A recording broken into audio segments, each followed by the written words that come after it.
real quick before we start. I am balding.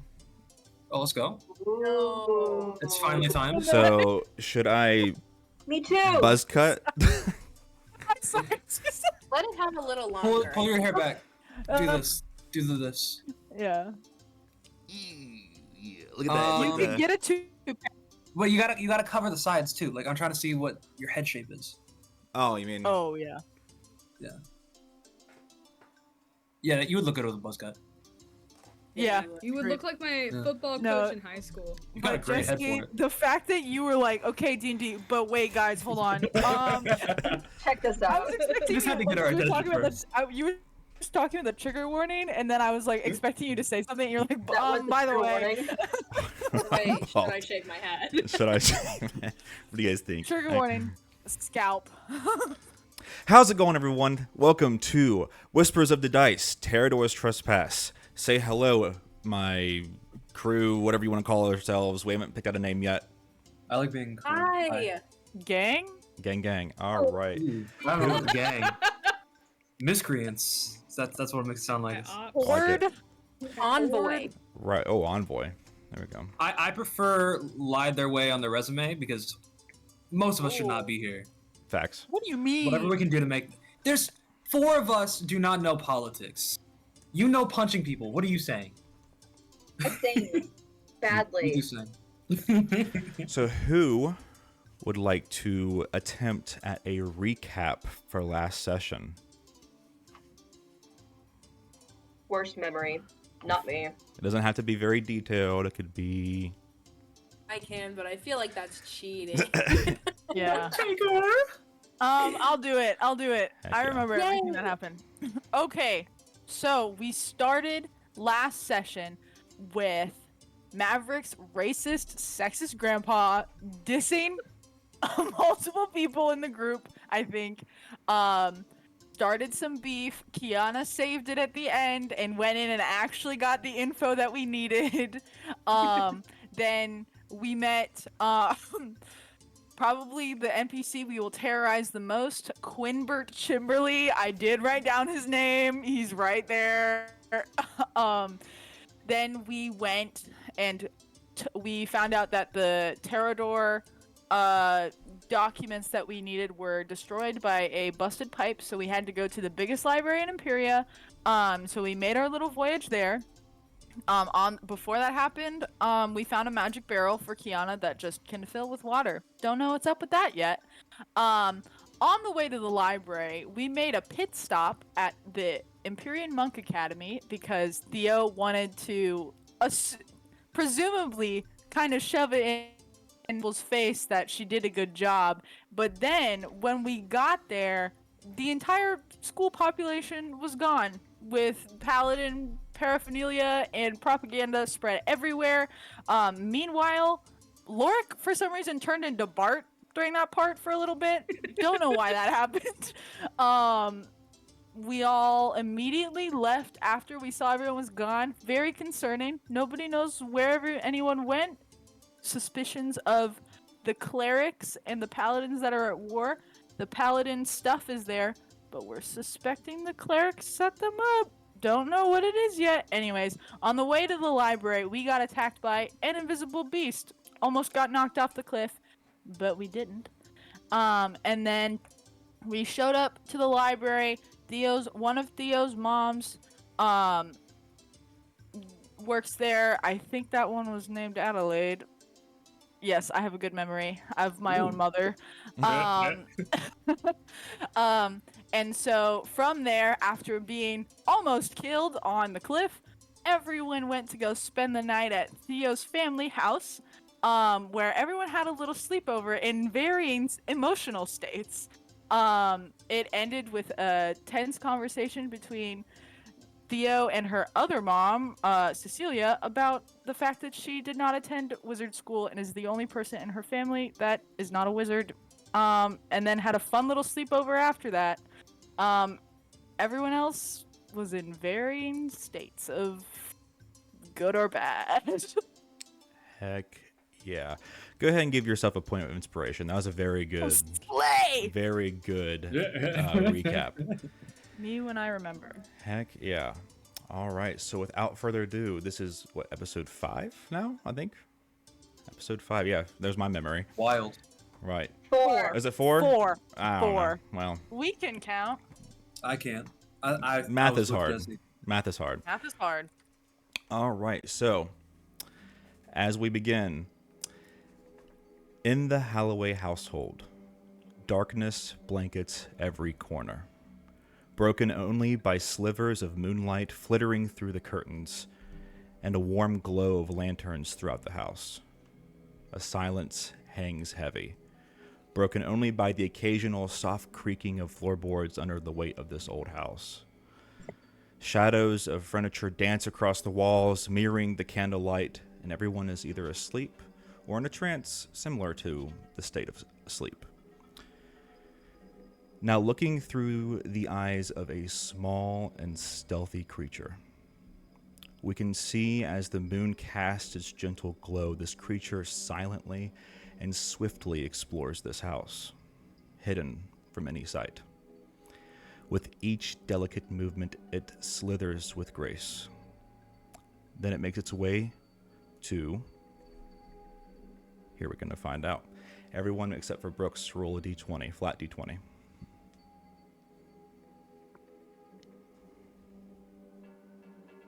And give me 1 second to get something to write with. I got a 14. 14. What else we And this got? isn't a skill or anything, it's just a Nope, flat roll. Just flat roll. Okay. Got a 10, I got a 4. a 2. Alright, 2. Who got a 4? I did. Okay. Josie, what'd you get? 17. 17. All right. So, this creature silently slithers through room by room, first the living room, then the kitchen, and then up until where Lorik is sleeping. It slithers its way up the bedpost and then gracefully glides through the blankets. Finally, it reaches your ear, where it embeds Whoa. for a pit stop, only for a short time. Now picture with me Lorik.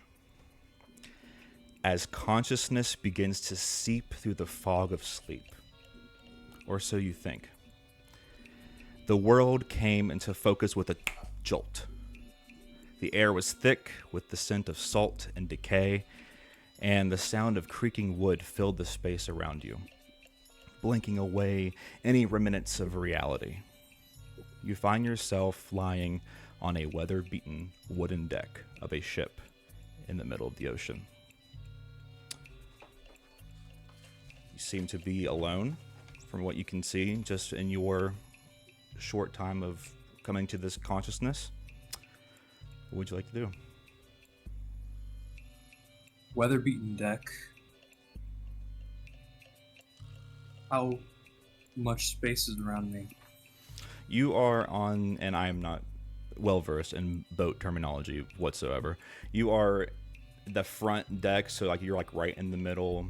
Everything's, I'd say you got a good 20 to 30 feet in all directions of wooden deck. Okay. It's a very large ship. The first thing that Lorik does after just doing a quick spin is travel to the side rail Okay. to see the state of the sea. It's a calm. Yeah. No need for a perception check. It's pretty vivid. It's very, very calm, but you look up and you see the clouds and you see that a storm had just occurred. Pretty heavy storm, but for the most part, it looks like we're through the thick of it, and the waters are pretty calm at this point.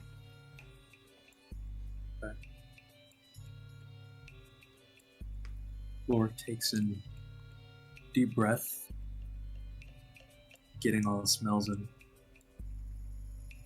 And then he tries to travel to the innards of the ship. Any, Okay. Any quarters first, and then down below after, and so on and so forth. Okay. Yeah. So you're going just for the quarters, like the captain's quarters ish, first. Okay. Yeah. Yeah. As you make your way down there, go ahead and make me a perception check. Ooh, I'm something at that. Hold up. Okay. It's a high roll, but I know I have a negative. 16. 16. Okay. As you inch your way closer to this door of the captain's quarters, you hear bottles clinking, and you hear laughter, but you only hear a single voice. And it sounds somewhat familiar to you, but you can't put a face to the image right now, but it's behind this door. Is it old? Is it an old voice? Not really, no. Sad. Lork is sad now. He's talking to himself, this voice? Yes. Yeah. Is he saying anything intelligible? With a, what was it, 16? Mhm. You just kind of hear him, mumbling against himself. I wish I would got more rum in me now. And just like mumbling nonsense, essentially. Okay. Before Lork goes in there, Lork's all about making friends. Gonna go down inside the ship, try to see if he can find bottles of anything. Okay, so like in the storage component. Okay. Yeah, since in the room, go ahead and give me another perception check. Ooh, no, that's a 0? Okay. It's pitch black. You can't really there's no lanterns, no candles, nothing. It's very hard to see. So Can I try something even if I can't see anything down there? yeah, go for it. What do you want to try? Lorik just starts walking in directions, putting hands and feet out, and anything that he finds, he kind of shoves a bit and listens for rattles. Okay. Is there anything in particular you're looking for? Yeah, bottles of liquor. Okay. So the boy in there likes liquor, and it sounds like he's out. Let's give it a sleight of hand check. We'll try that. That's fun. Oh, that's not much better. No, that is so much worse. Well, not worse, but is that the same negative? Oh no, it's not a negative on this one. Hold up. I'm losing where the alphabet is. 6. 6. You don't feel any bottles, but you do feel like a canteen leather pouch kind of thing, and it's filled with, you just could take a sniff and it's just water, but that's the closest you got. Okay. I will. I think Lorik would be satisfied with that and more wanting to go and find this person, make contact, even if he can't bring an acceptable gift. Right. So Lorek's going to go back up and knock on the door or the window, whatever's going to be the least startling Right. of So the cabin quarters. hell yeah. All right. So yeah, you walk up to the captain doors and you knock on them. And the minute you knock, silence. Ooh. Complete silence. Hello? I don't know if you knew I was here or not, but I'm here and I would like to introduce myself to you, please. Are you okay in there? I brought you water. Clean water. So there is still silence, but the door slowly cracks open. leans down to try to become less threatening, showing his head and upper torso through the door frame. Slowly starts entering. You walk in and you see no one's in here. Not a soul. It doesn't even look like someone's even been here. Oh no. Oh no, that's not good.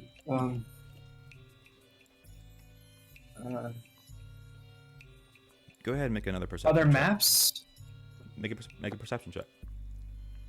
12. 12. You see a stack of papers on the desk of various assortments of different types of documents and things like that.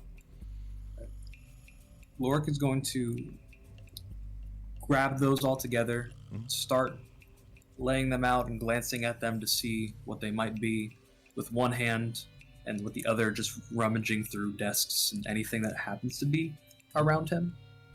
Just kind of absent-mindedly with one hand doing that. Okay. As you touch one of the pieces of paper, a sharp pain right in the center of your temple just happens out of nowhere. It's not much. It's almost like a slight headache, but it's very discomforting.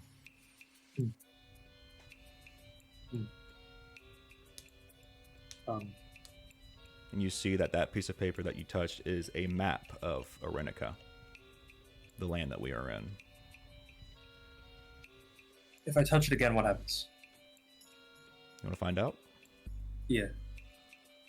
So you touch it again, and it was just a one-time occurrence, almost like it was trying to get your attention.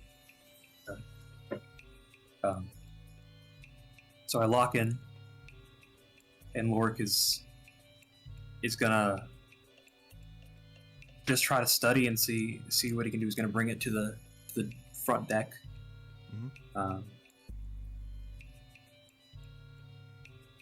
And try to figure out what piece of water he could be in. Is there any land in the distance? Anything on the horizon? Not in the slightest. You're in the middle of the ocean. Okay. So you're back out of the captain's quarters, back into the deck. Yeah. Okay. Letting the wind go through as I study this thing.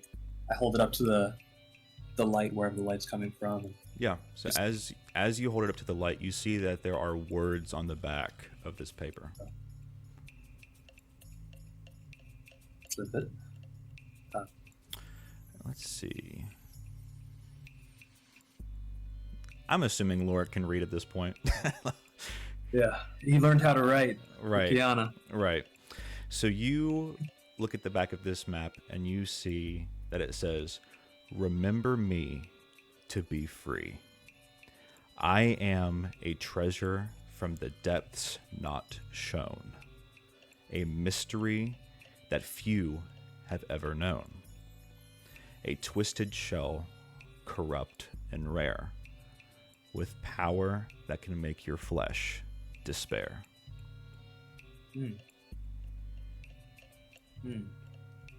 That is interesting. What you got there, pretty boy? You hear a voice behind you. Immediate turnaround. As fast as possible. Just paper with words on it and pictures. Give me a insight check.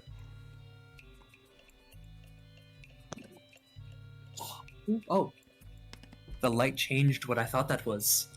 I missed a digit. Insight. Okay. Also negative. 14. 14. Yeah, so you look at this creature and you instantly remember it by noticing that it's holding a bloody, pierced wound on its stomach. This is... That boy's got a music note tattoo. Yes, this is the... I'm going to butcher this name. The Sahuagin, the fish person. This is that creature that you fought when you first washed up on the shore of Abyssalia. What you got there, pretty boy? Find something in the captain's quarters now, did ya? I did. I'm so glad you're alive. How did you live through that? They stabbed you in the head. You don't know where you are, do you? No. No, maybe somewhere here where the blue is. That's all I see is blue. Well, Captain will be pretty pleased that you've made a return. Oh, good. Yeah, you said you knew me. Yeah. Where's the captain? Oh, he's not here, pretty boy. No, Oh. he went out to go search for more. I Okay. suggest if you want to live, you give me back that treasure map. Oh yeah, I always want to live. That's pretty nice. Why is it dangerous? It hurt my head. Okay. Snatches it from your hands. Oh yeah, it's it's papers. Be careful. But yeah, it's there. Slowly puts it into like his little side pouch. Now, Are you thirsty? I have water. water. Yeah, it's I haven't had water in days, mate. I only drink the rum. Oh, okay. I tried to find that. I couldn't find it. I'm sorry. That's because I drank it all. Oh. So at this point, you hear footsteps coming from the upper deck, going down the stairs. But when you look that direction, fog is completely covering this ship. And you hear footstep, along with like chains kind of rattling, and you just hear, my boy, and then we fade to black. Ah!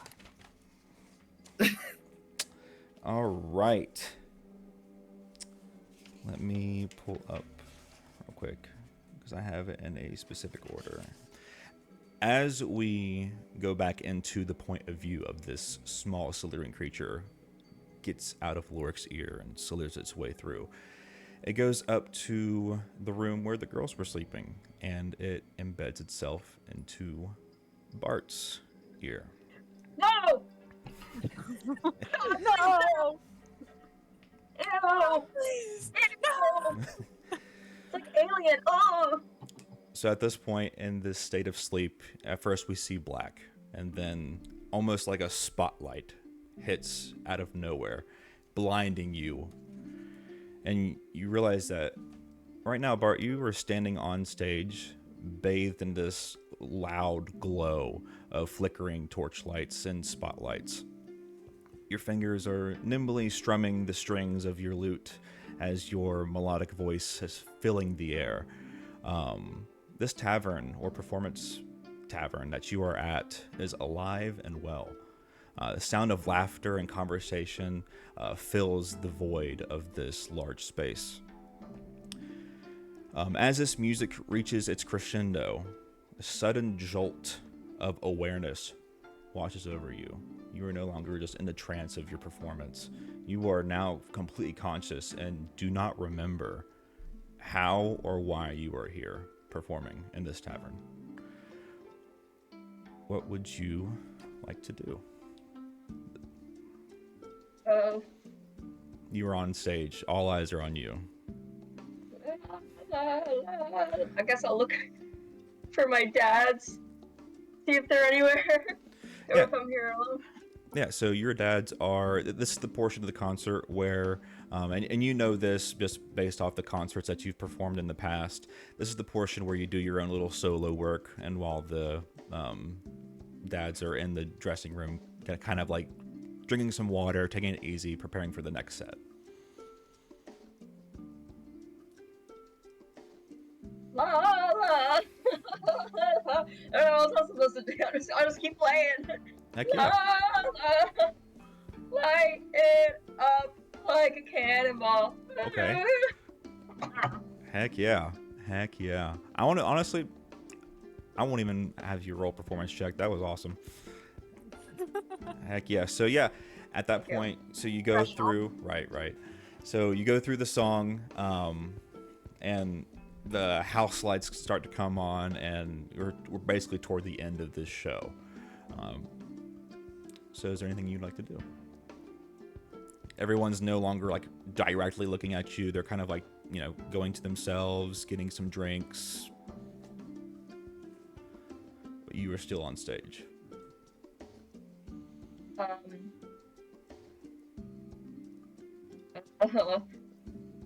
Can I get off stage and go back to where my dads are? Yeah. I guess. Yeah, for I don't know sure. what else to do. Right. Yeah, so you go and you go directly backstage into the dressing room, your own private room. You see on the door it says BTS, and then it has every single one of your dad's names in like the smallest print possible underneath it.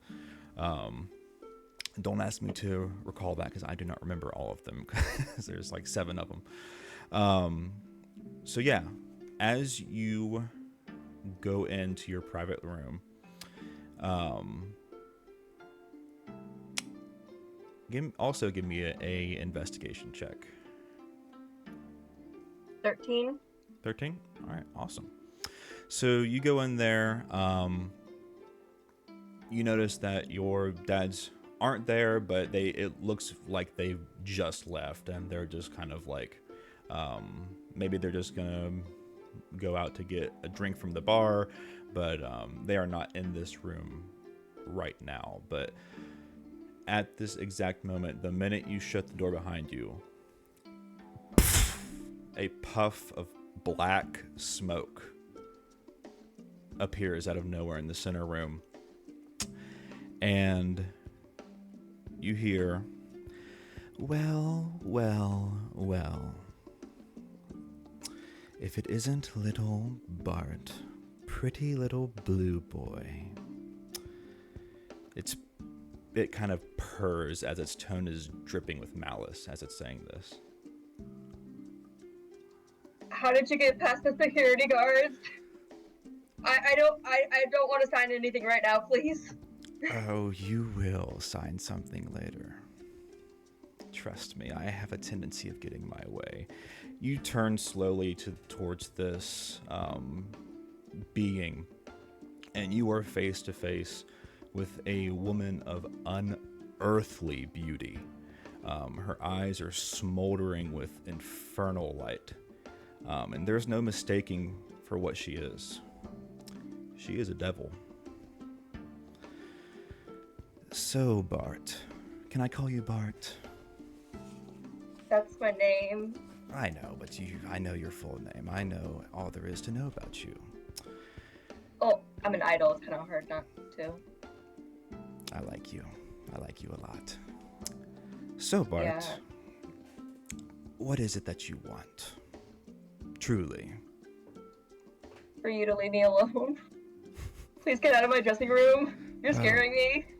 I'm afraid we can't do that just yet. I'll leave you alone in due time, but I want to know what makes the famous star of BTS tick. What makes them really just have burning desires? What is it that you desire, Bart? To have fun? Have fun. Do you think you're having fun now? Well, right now, no. Because you're here. I was before, but you're not very fun. What about your teammates, Bart? Are you having fun with your teammates? Yeah, they're fun. We had a sleepover. We're having a sleepover. Yeah, and we're not anymore. You're a tough cookie, Bart. But mark my words, as I promise by the 9 hells, I will find out what you desire. And when that time comes, you will come running to me this time. Black smoke completely puffs, and as The black smoke puffs, she disappears, but the room is consumed by the black smoke, and thus we fade out of the dream. All right. She was hot. There are 9 hells. That's a lot. There do be a lot of hell. That's That's a whole too lot many. of hell. Your dad's. That's too many. It's more What? hells than dads. Yeah. I'm not familiar with this ratio. Let's Too many. see. Nothing can be more than the dad amount. Not be So this happy. worm leaves Theo's bedroom and goes to Maverick next. Yeah, obviously it goes outside the house and onto the the porch. Yeah. To the shared sleeping bag. Sacrifice. No. Weirdly enough, the initiative order is that. So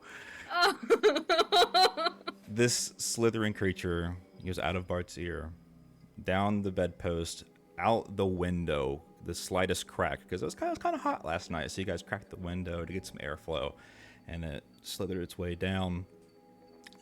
Sees 2 grown-ass men cuddling on the porch, but this creature has no quarrel with that. It's completely unfazed. So it goes in and slithers.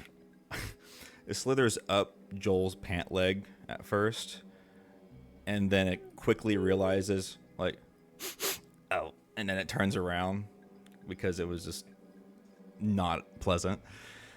So it slithers back and it embeds itself into Maverick's ear. So, as the darkness of the void of sleep slowly comes to light, we see that we are in a dimly lit voting booth. The soft voices in the line behind you are muffled as your hearing is drowned out by the rhythmic pounding of your heart. The air is heavy with the weight of a decision, a choice that would resonate far beyond this solitary moment. Looking on the formal letterhead, you see 2 names presented, Braxter Blair and Cedar Tashad. What would you like to do?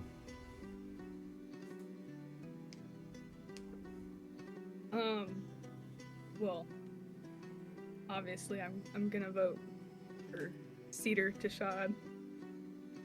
Go ahead and So give me a history check. 16. 16. So, despite you checking off your brother's name, it is uncomfortably resonating in your mind that your brother passed away a month ago. But you still check this name. Yeah. Anything else you like to do in this voting booth? No, I check the name, put my vote in, and quietly walk away. So yeah, as you open the curtains to this voting booth, you realize that you're no longer in town. The line behind you is not there. You are in the middle of a forest in the springtime. Completely alone, or so you think. And then out of the whispers through the trees, you hear, "I knew I'd find you here." So, would you please describe to us what Cedar looks like? Oh man. Cedar Tashad is, and I'm trying to go off of memory right now. He is a little bit shorter than his younger brother. And a little wiry, long hair. Clearly they look like brothers. Related, but Cedar got the soft pretty boy gene.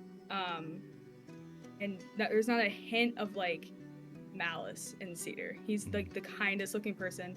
He always has a smile on his face. Awesome. And remember, you are Maverick in the present time, completely with your memories, your consciousness, and you see your brother who has been deceased for quite some time now. What is Maverick feeling right now? Maverick, his heart is immediately racing, because he knows what happened to his brother. He knows what he did. And to see him greeting him with a smile it's a smile that Maverick knows he does not deserve. So he quietly starts to walk towards Cedar and envelops him in a giant hug. I mean, it hasn't been that long since we saw each other, but no. Okay, well, listen. I can't stay very long. Father and I have a few final meetings before, the voting booths start to open within the month. But Maverick, I just wanted to let you know something that's been on my mind a lot recently. I know we've been distant for the past couple years. It hasn't been easy, and it surely hasn't been easy on Dad. You were always kind of closer to Mom anyway, but I can't expect you to understand how this game works. It's just, you were not meant for politics. Let's just be real. I tried to put you under my wing, but there's just, I'm sorry. I think this distance is what's best for us, so we can do what you need to do. Maybe be like Mother or something. Oh, man. Cedar. And he pulls away, and it's almost as if the real anger that resides deep in Maverick, it's always there. As him completely forget that he knows his memory. It's like he doesn't have any memory of that he's in a sleeping bag at Theo's family's house. It's like he's back in the moment, and he hears the jab to be like Mother, and he grabs Cedar by the shoulders and yanks him back and goes, you always had a way with fucking words, didn't you? Always had a fucking way. Like father, like son, am I right? Oh, yeah, like father, like son. But you forget, I advised you. You didn't take me under your wing. You had me use you like a puppet. And yet, look at us now. At this time, you see light snow is starting to fall around you guys.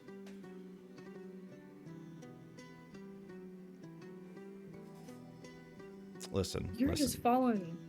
No, you're just falling right into Dad's trap. You want to be like Daddy dearest. Is that what you want? I wouldn't say that. And then you see there's blood on his hand from where he just had scratched the back of his head. Maverick, it's not your fault. No. Goes to black. No. Goes to black.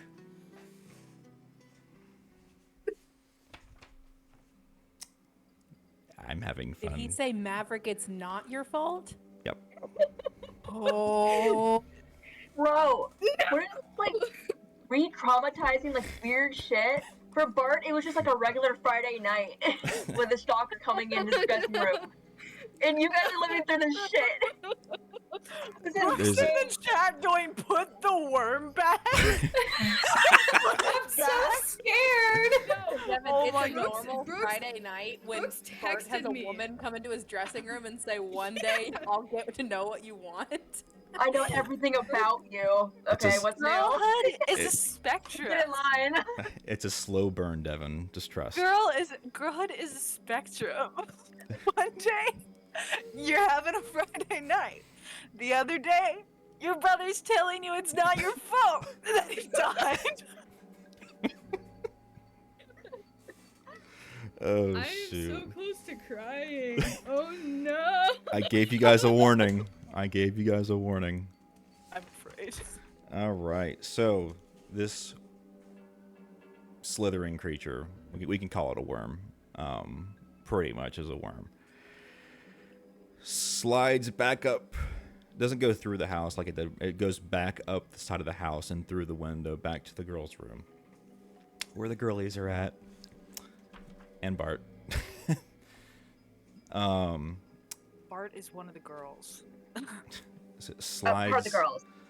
It slides through the window and up a barrel, seeps through the cracks, flops into the water, makes its way into Kiana's ear hole, I guess. Do frogs have ears? Yes.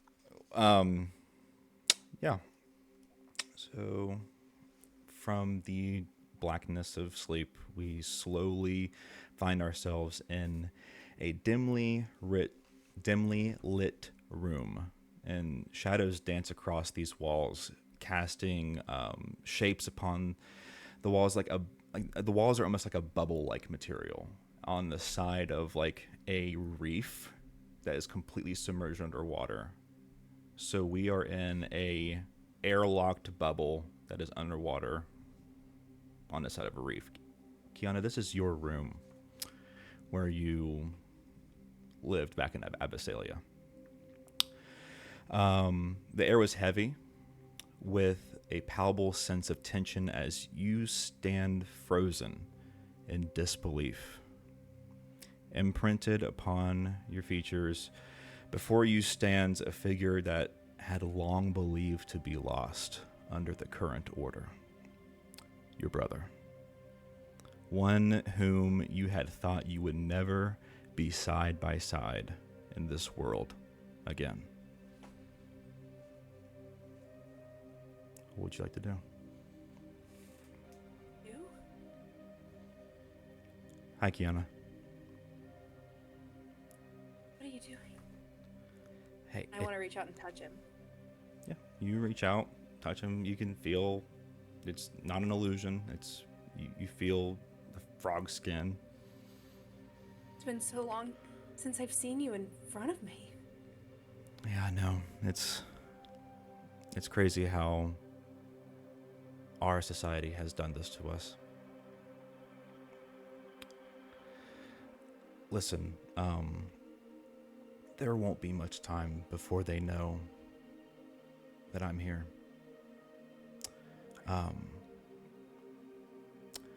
I just want to know one thing, Kiana.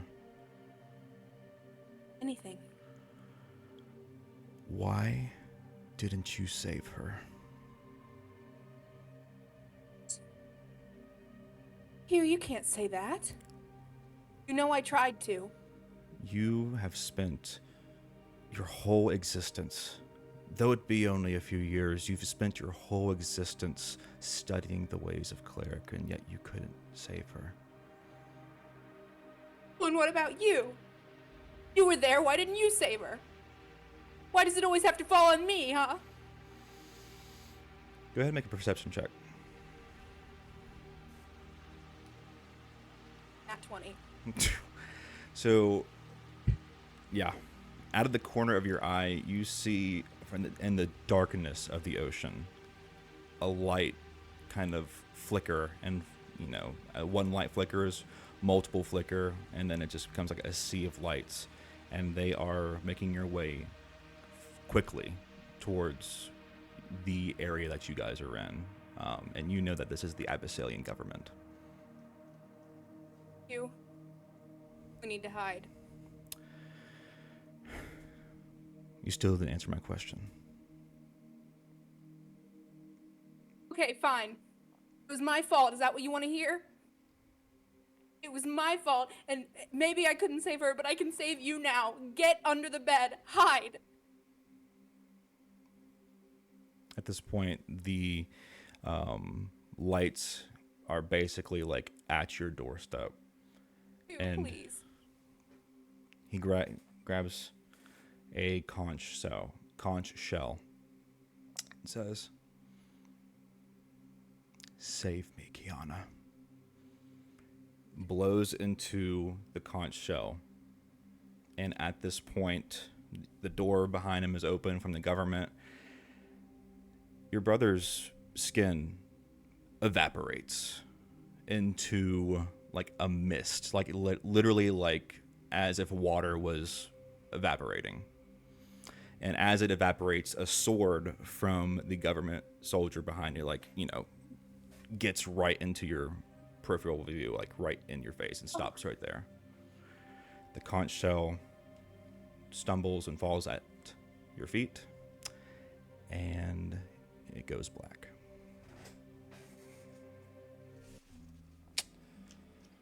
All right. Almost through, guys. All right. Good roleplay. Good roleplay.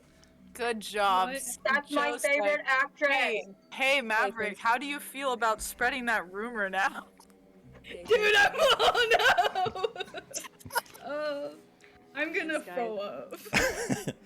So this worm plops out of the barrel and goes to Theo's bed. Nuh-uh. No. And same story, embeds itself in the ear. Even though you're in a trance, you're still in a state where the same effect happens. So in your kind of like blurry vision, it starts to slowly go to pitch black, and then you hear very, very faintly in the background, Theo, Theodora, wake up! You awake from you were sleeping with your head planted firmly on a school desk. You look around, and you are no longer amongst your fellow party members or your comfort of your own bed, but you are back in school. But this school looks different than how you remember it. Go ahead and make a perception check.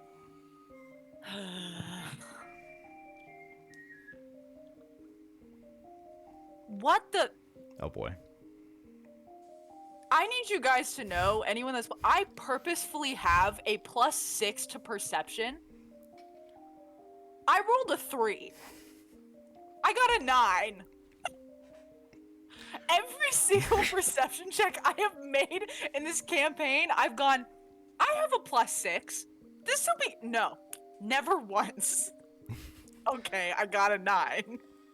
9 Theo will get is her moment. yeah. 9 is it's not great, but it's decent. It's decent. Subpar. It's bogey. It's not double bogey or triple bogey. Par. You find yourself transported in a place of magic and mystery. This is more of a sort of like a sprawling castle nestled amidst rolling hills, and its towering spires reach towards the heavens. Gone are your familiar robes of being a monk. Replaced instead are the flowing garments of a student of wizardry. Your identity has been transformed to fit the whims of your mother, Cecilia. What would you like to do? Can I look to see who is yelling at me? Yeah, it was the teacher, the professor. Yeah. Am I being asked a question then I was asleep? Yeah, so they just kind of, well, not so much a question. They just saw that your head was down. Yeah. Now that you're awake, I hope you would pay attention to the rest of this lecture. Yes, ma'am. Thank you. And she goes around back on the chalkboard and just starts talking about, I don't know, mage hand or something.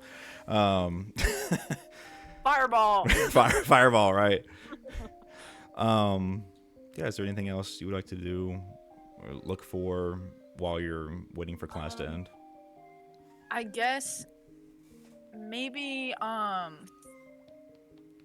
think I'd like to look around and just kind of see like who's there Mhm. and also what I have. Like what type of like was I set up for class and I like was my stuff out, you know, just like what's the situation? Cuz Yeah. I don't remember.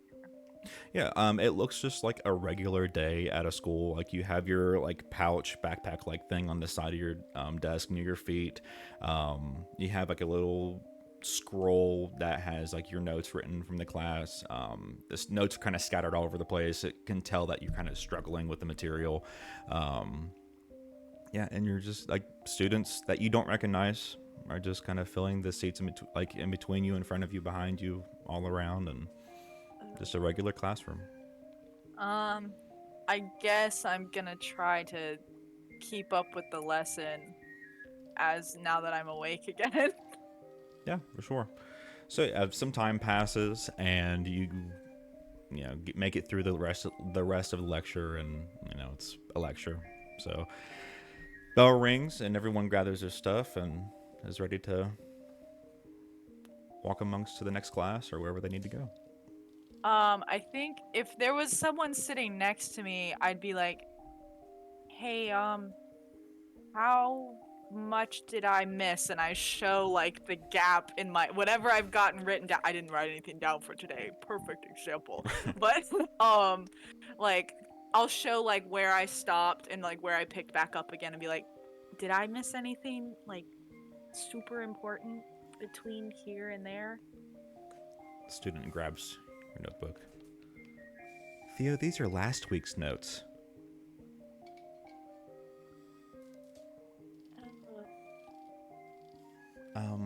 If you want, you can. It's the weekend. You can borrow my notebook and catch up.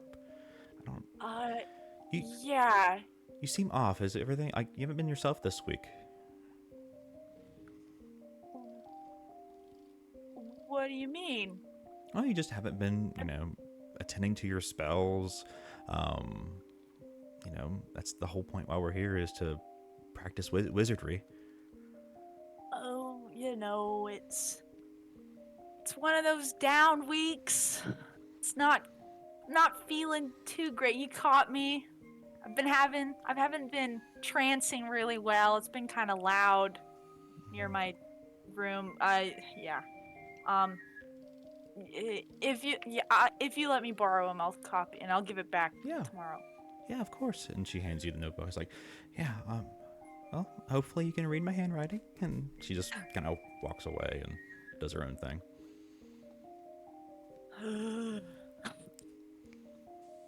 Anything else?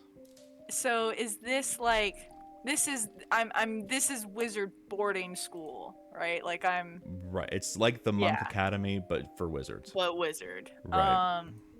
And so am I getting the vibe that I'm like done for the day or I would say so.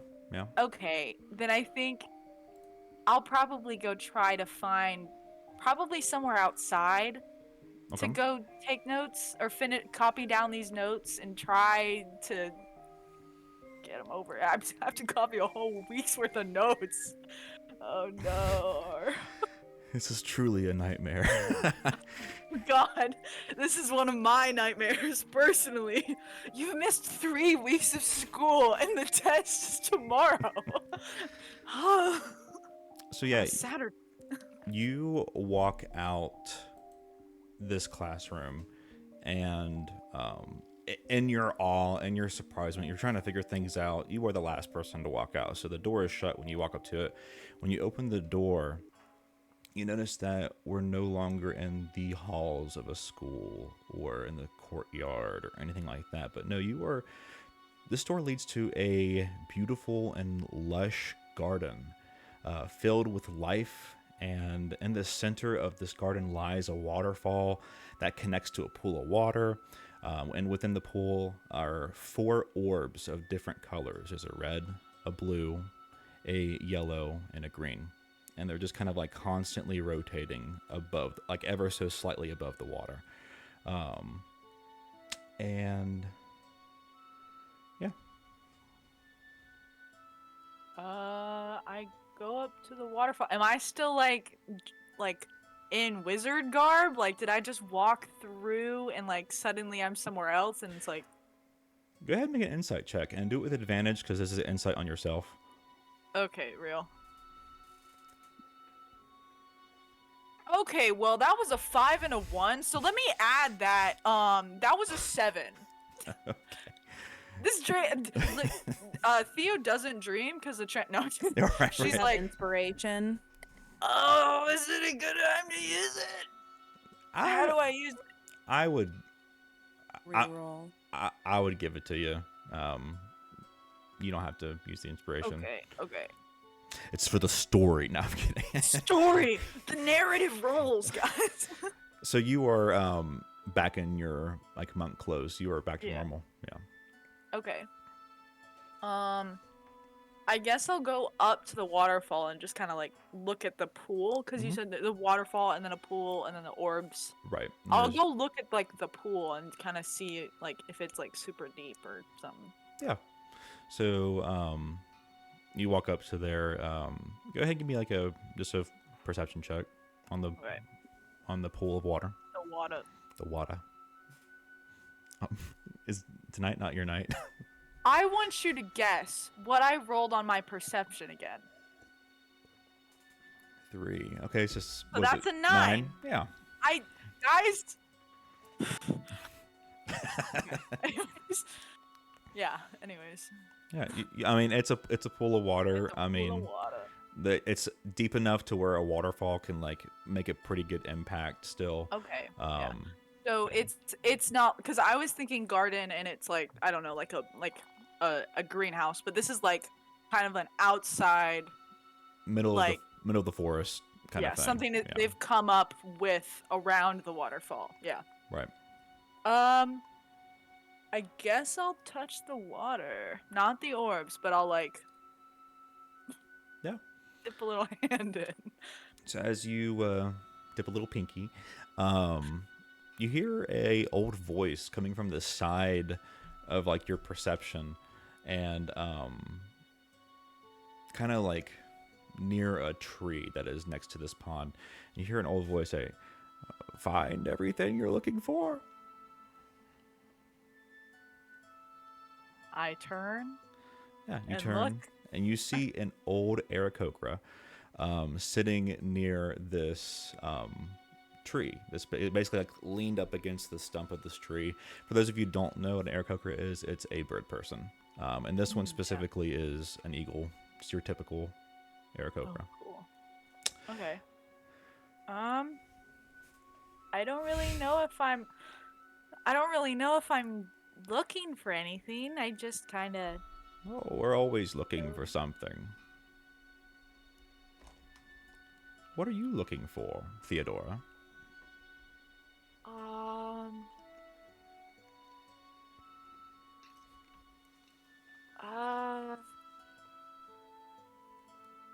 Is it okay if I don't know?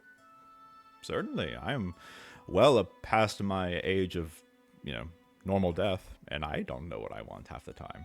I don't know what I want for breakfast. It's just the balance of life. Uncertainty, certainty, who knows? Okay. Well, I guess right now I don't know. Fair enough.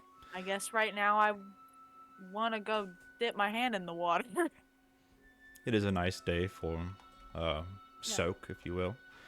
Would you like to give me, or would you like to, like me to give you your privacy while you soak in this sacred no, water? It's okay. It's sacred? Yes, this is the fountain of the monk. I should know that. No. I wouldn't expect you to know such things because, believe it or not, your teachings have been distorted. My monk teachings? Yes, First off, let me introduce myself. My name is Monk Rendoshi. I was the first monk of these lands. I wrote the true way of the monk, and some might think I'm dead, some might think that I'm in another state of being, but I do know one thing, that the way of the true monk has definitely lost its touch and lost its place, and it's no longer in these teachings. What's missing? Well, everyone's focused on martial power and, you know, the key that we have and the magic that we can possess, but no one really truly wants balance. No one wants the way of the true monk. Oh. We don't talk about that. I know. And as you guys are conversating and talking, you hear a voice that is very, very, very, very familiar to you. Oh, Theo, I could spend hours upon hours of where I went wrong with you. But that won't change anything. You're stubborn. I always thought that, you know, when it comes to my children, third time's the charm, but in your case, it's third time's the damned. It seems that everything you have done is to disappoint me and your mother. You turn around and you see that it is Cecilia.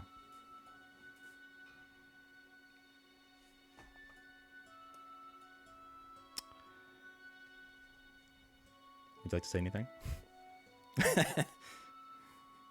I'm sorry.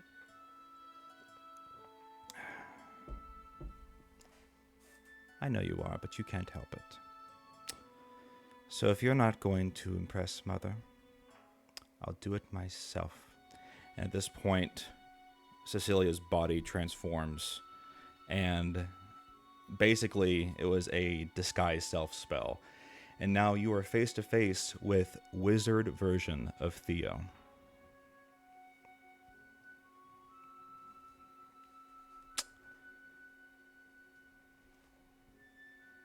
Is the Eric Kokra still there? I'm just wondering. Yeah, he's just kind of chilling. He's just chilling. He's like,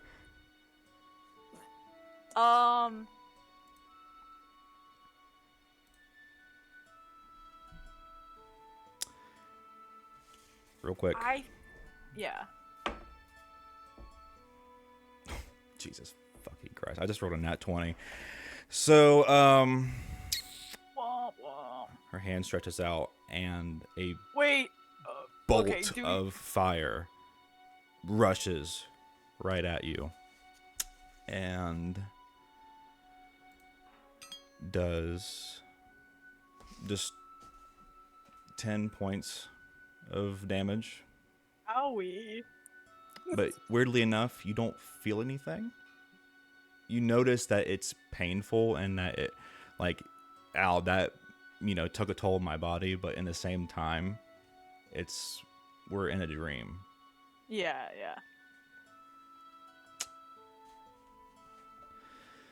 Now show me what you got, Miss Monk. I ain't hitting this bitch. I don't care. I'm turning to the Aarakocra and I'm going, how do I find out how to get the true balance? Where do I go for that? How do I figure that out? I'm not doing that. And I point to the wizard.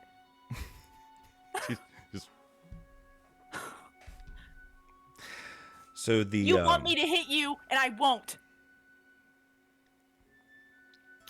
So the Aarakocra looks at you and says, I'm afraid that our time here is running short. I cannot go into the details of this, but if you truly think that you can bring back the way of the true monk and bring balance to our teachings, my teachings, then you must first search within yourself what you truly want to find out. And at this point, The wizard Theo walks up behind you, puts his a hand on your shoulder, with a very mean mug, says, "Mom loves you, but she doesn't understand you." And then we fade to black. Super cool. Super. What is wrong fun. with you? Super fun Friday night activities with the boys. It's not a power trip.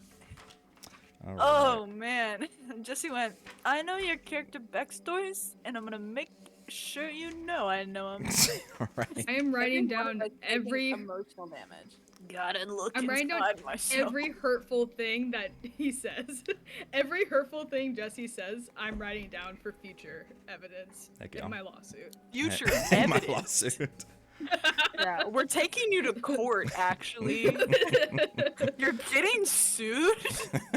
And then Bart has this weird lady just come to his dressing So room and be yeah, like, I know emotional everything damage, about you. emotional damage, emotional damage, emotional damage. Hot woman. mysterious Bart- woman, to be fair. Heck yeah. Hot that adds to it, and you know it.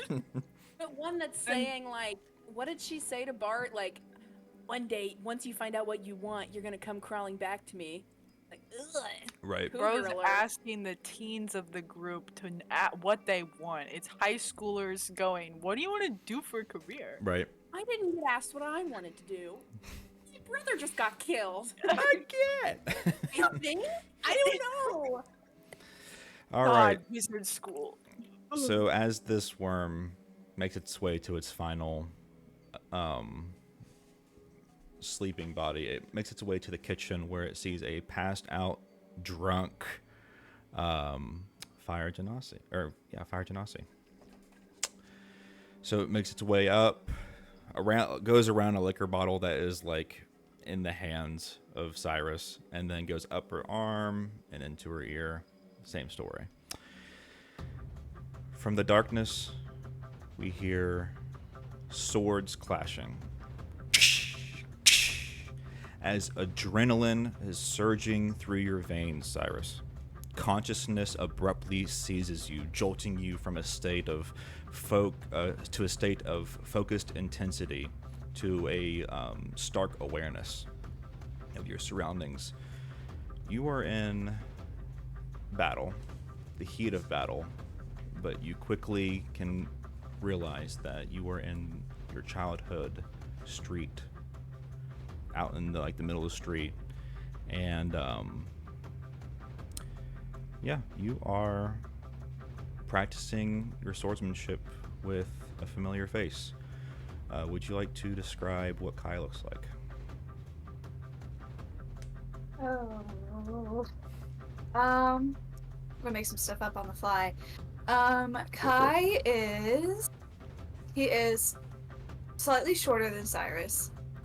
He has black hair, short, and he has red eyes. Sweet. He is muscular, but not like a gym bro, you know? He's like just a nice, fit physique. And he has a very focused look on his face. You can tell he's kind, but he's very intense whenever he is concentrating. Right. Awesome. Sweet. Thank you. So yeah, in the heat of combat, memories flood your mind of the laughter of childhood, friends echoing through the narrow alleyways, the comforting scent of home-cooked meals wafting through nearby doorways. But there's no room for nostalgia. We are in battle. So you are exchanging blows, almost like it's reflexes, because obviously you're not in the right state of mind to be doing this, but it's your reflexes to kicking in at this point. So tell me, what would you like to do? She's just kind of holding the sword, and she deflects, and she's like, and then she just kind of jumps back because it's all a shock to her, and she kind of stumbles forward as she's holding her sword, and she's like, "Where am I?" Could she see who she is fighting currently? Yeah. You are fighting Kai. Oh, I am fighting Yeah. Kai. Okay. Yeah. So yeah, as you jolt back and was like, oh, you know, kind of like utter shock. Does a 19 hit? Oof. Yeah. Okay. Yeah. So as you jolt back, Kai like lunges forward and just kind of like pokes you in the shoulder. Nothing, you know, too intense. It's you guys are practicing. He's like, you gotta watch your guard, Cyrus. Getting sloppy. Damn it, Kai, I know, but where are we? Something doesn't feel right. What do you mean, where are we? We're right behind Grandma's house.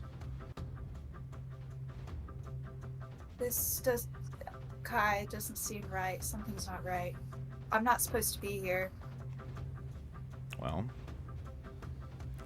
if I'm not supposed to be here and you're not supposed to be here, let's keep fighting.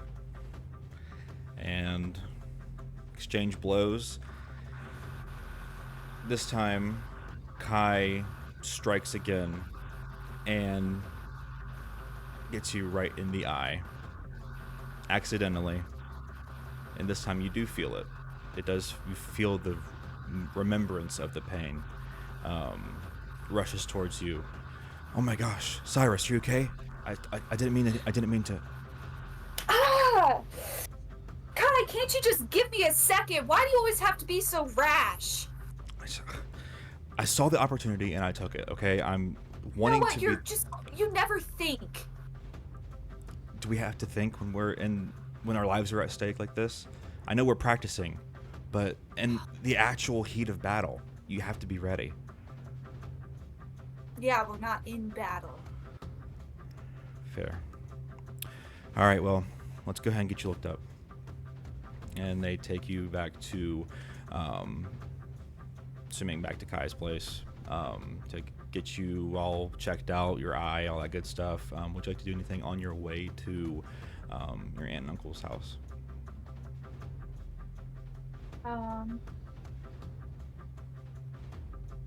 So can she kind of just, as they're walking, kind of feel her eye, because she knows it didn't quite happen like she remembered.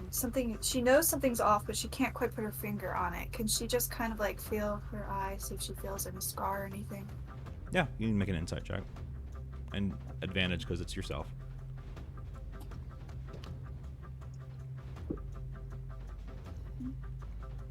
You said insight? Yep. Or, okay.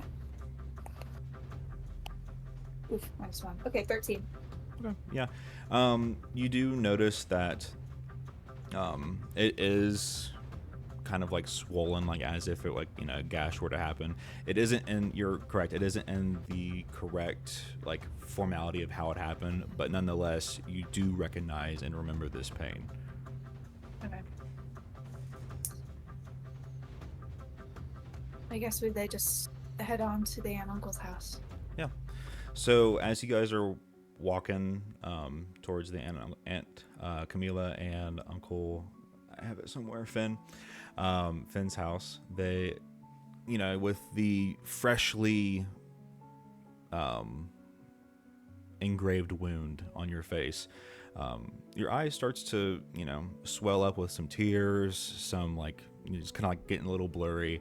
And as it comes back into focus, you see that we're in a completely different area. We're on the docking bay of Varanth, and you are now face to face with Kai once again, but this time Kai has packs of bags, and he looks at you and he says, I'm sorry about the eye. It suits you though. Yeah, I guess it kind of does look a little badass. No. Look, I know that we've talked and you feel like you'll be alone, but trust me, Aunt Camilla will take great care of you while I'm gone, especially while Finn and I are gone. It's just a quick trip to the capital. It's nothing serious. You were strong. And you'll be okay. You'll be okay. I'll be back before you know it. Okay, well, just take care of yourself, please. You've remembered everything. Like, there's nothing that you forgot. Always have my back, don't you? All right. Well, Well, hurry on. The faster you leave, the faster you'll get back, right? yeah. And like I said, I'll be back before you know it. It's like I won't even be gone. All right. I'll keep an eye out. Now, hey, how about actually when I get back, you want to have another round? Yeah, I'll beat you this time. All right, we'll see who's on top. We'll see who's stronger. Yeah. So he turns around, docks the boat, and the boat slowly fades into the abyss of the sea until you can't see it anymore. Bye, Finn. Bye, Kai. Hurry back. Awesome. Is there anything else you'd like to do in this moment? Or how is Cyrus feeling? Sad because she feels like the person that she has been with the most for as long as she remembers is leaving and for the first time, so she's got a lot of emotions, but yeah. Awesome. So at this time, your vision starts to fade. As you're, saying goodbye to your childhood friend, your family, tears start to flood your eyes, blur your vision, and now your vision is back to a familiar state. You kind of like in a very dizzy state of mind. Your vision's kind of blurred. Your mind's not thinking straight. But you realize that you're back into the kitchen, liquor bottle in hand. And you see sitting next to you on the floor with his hands on his knees, sitting there, Cyrus, is this what I have to look forward to? And you notice that you really realize that this is Kai sitting next to you on this kitchen floor. Wait, but what a weird dream. You're dead. Well, I wish I were, because honestly, Cyrus, this is not a pretty sight. Never thought you would resort to drinking and, washing your worries away. That's not the Cyrus that I know. Well, I don't think you have any right to talk. You weren't even here, so here I am just talking to voices. I had to do what I had to do. My head. Yeah. Yeah, what does that mean? Just leaving? You didn't even have to. Listen, you know that my financial stance is not the best, and I had to do what I needed to do to survive. I'm sorry that the things that happened, but it just pains me to see you like this, Cyrus. I just was really hoping that when we would meet once again that I would earn my way to being better than you, but looks like it's not a contest. Yeah. Well, here I am talking to ghosts, so I guess I've already lost my mind anyways. Right. What are you afraid of, Cyrus? Afraid? I'm not afraid. Definitely not of you. You don't think that I'm always watching? That I always know that you're wondering what is behind the corner? That's why you look around all the time. That's why you always try to check the vibe of things everywhere you go. You can't help yourself. You have to know. And I feel like that you're not looking for danger. No, you're hoping that you find any resemblance of my history. You don't even know what you're talking about. Take it easy, Cyrus. Gets up, walks away, and then your drunkenness fades back into sleep. All right, so it's the next morning. Everyone just had pretty traumatic dreams. This worm-like creature is nowhere to be found. It's gone without a trace. You guys don't even know about it. This is just for the added context. So you wake up the next morning. We're gonna start off in Theo's room with. Is there a hand raise? Sorry. Long rest. Oh yeah. HP back? Yeah, long rest. Okay. all that Oh kind of yeah, stuff. is that damage there? No, What is- That no. fire? Oh, it's Okay. one. The damage of the soul. I hate. Dad. what does it Imagine say? I take a long rest and wake up with 4 hit points. It said, I hate the worm. I hate death. It's my proper Me and damage. DeWoyne? Me to Woy. Goodbye. Yeah. Okay, long rest, cool, chill. Yes. Wahoo. So yeah, long rest. Yeah, we'll start off in Theo's room, and yeah, how does everyone wake up?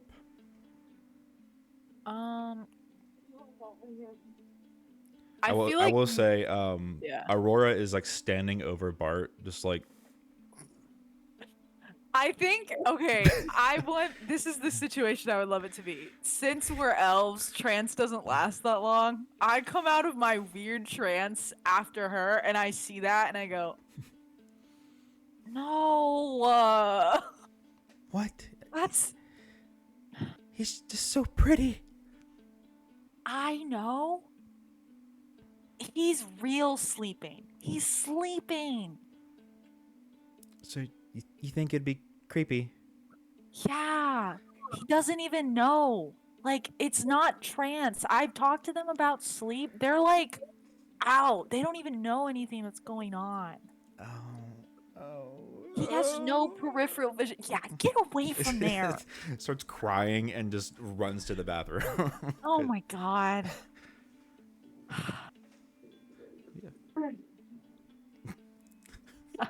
Lit off of my barrel. I'm already fully dressed in my clerical robes. I got dressed in the barrel. And I whatever. Wing out of there.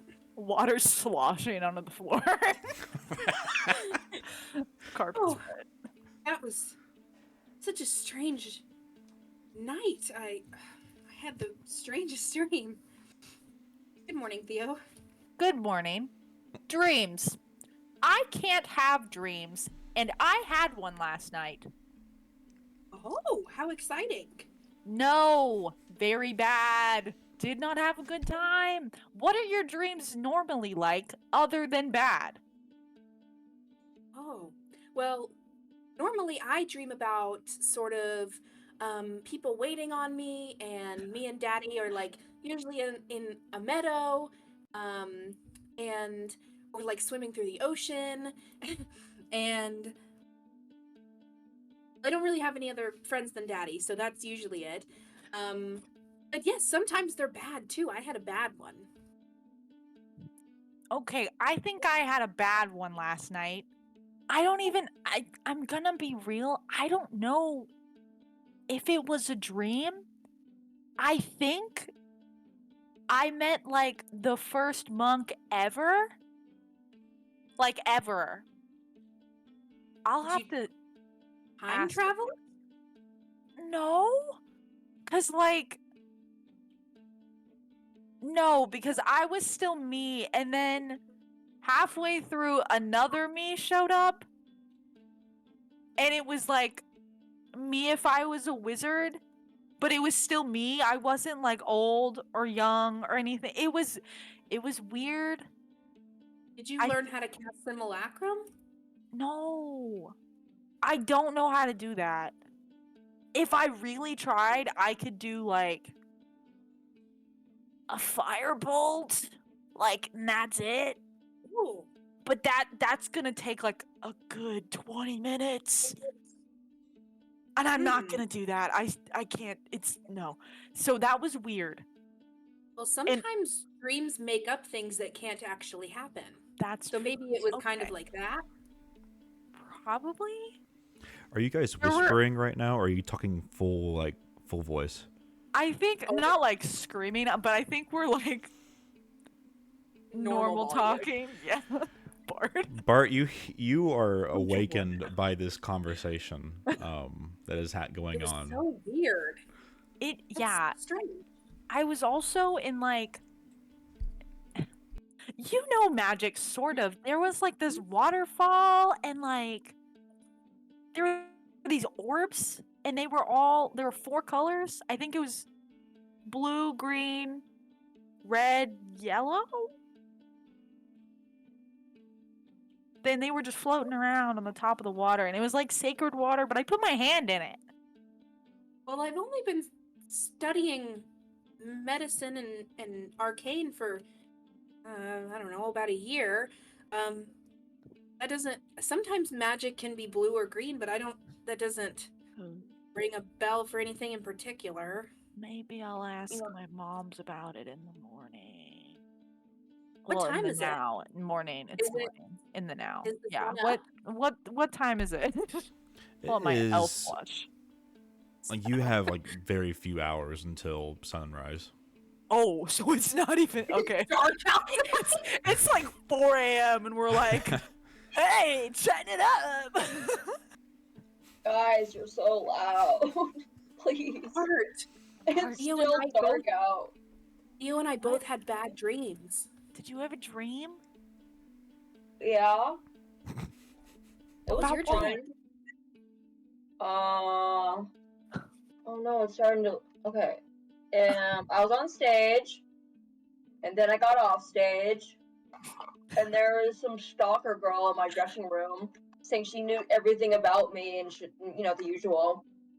Was that like one of your sleepovers? What do you mean? Well, Addie said you have a lot of sleepovers. We're having a Really? sleepover right now. My first No. sleepover. No, not like this. Like a sleepover. Like just one. No, I can't say it. I had sleepovers with my dad's. Well, I guess we live in the same house, so it wasn't really a sleepover. That kind of sleepover. I don't know what you're saying. It's like a sleepover with like a lady. Why would ladies. Why would I have a sleep? No, but my understanding is What makes something it different? We had a sleepover with Cyrus when Cyrus don't wasn't know? actually there. You had a sleepover with Cyrus? Okay, pause. This is a sleepover. Cyrus. I know, but my understanding is that something different It happens can't- at the kind of sleepovers that Bart has. It can't. What would well, we do? Wouldn't that include us now? Because Bart is having a sleepover with us now? What would we do at sleepover? Nothing Karaoke? weird is happening. I don't know. Baby? I was told Then- something weird happens.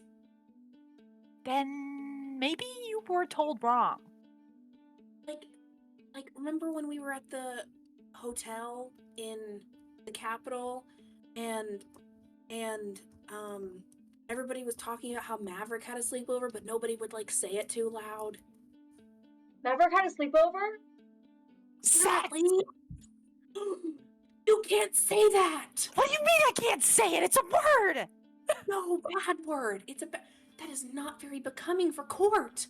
We're not in court! We're in my bedroom! You're supposed to practice and be a lady all the time so that whenever we're at court, it comes naturally.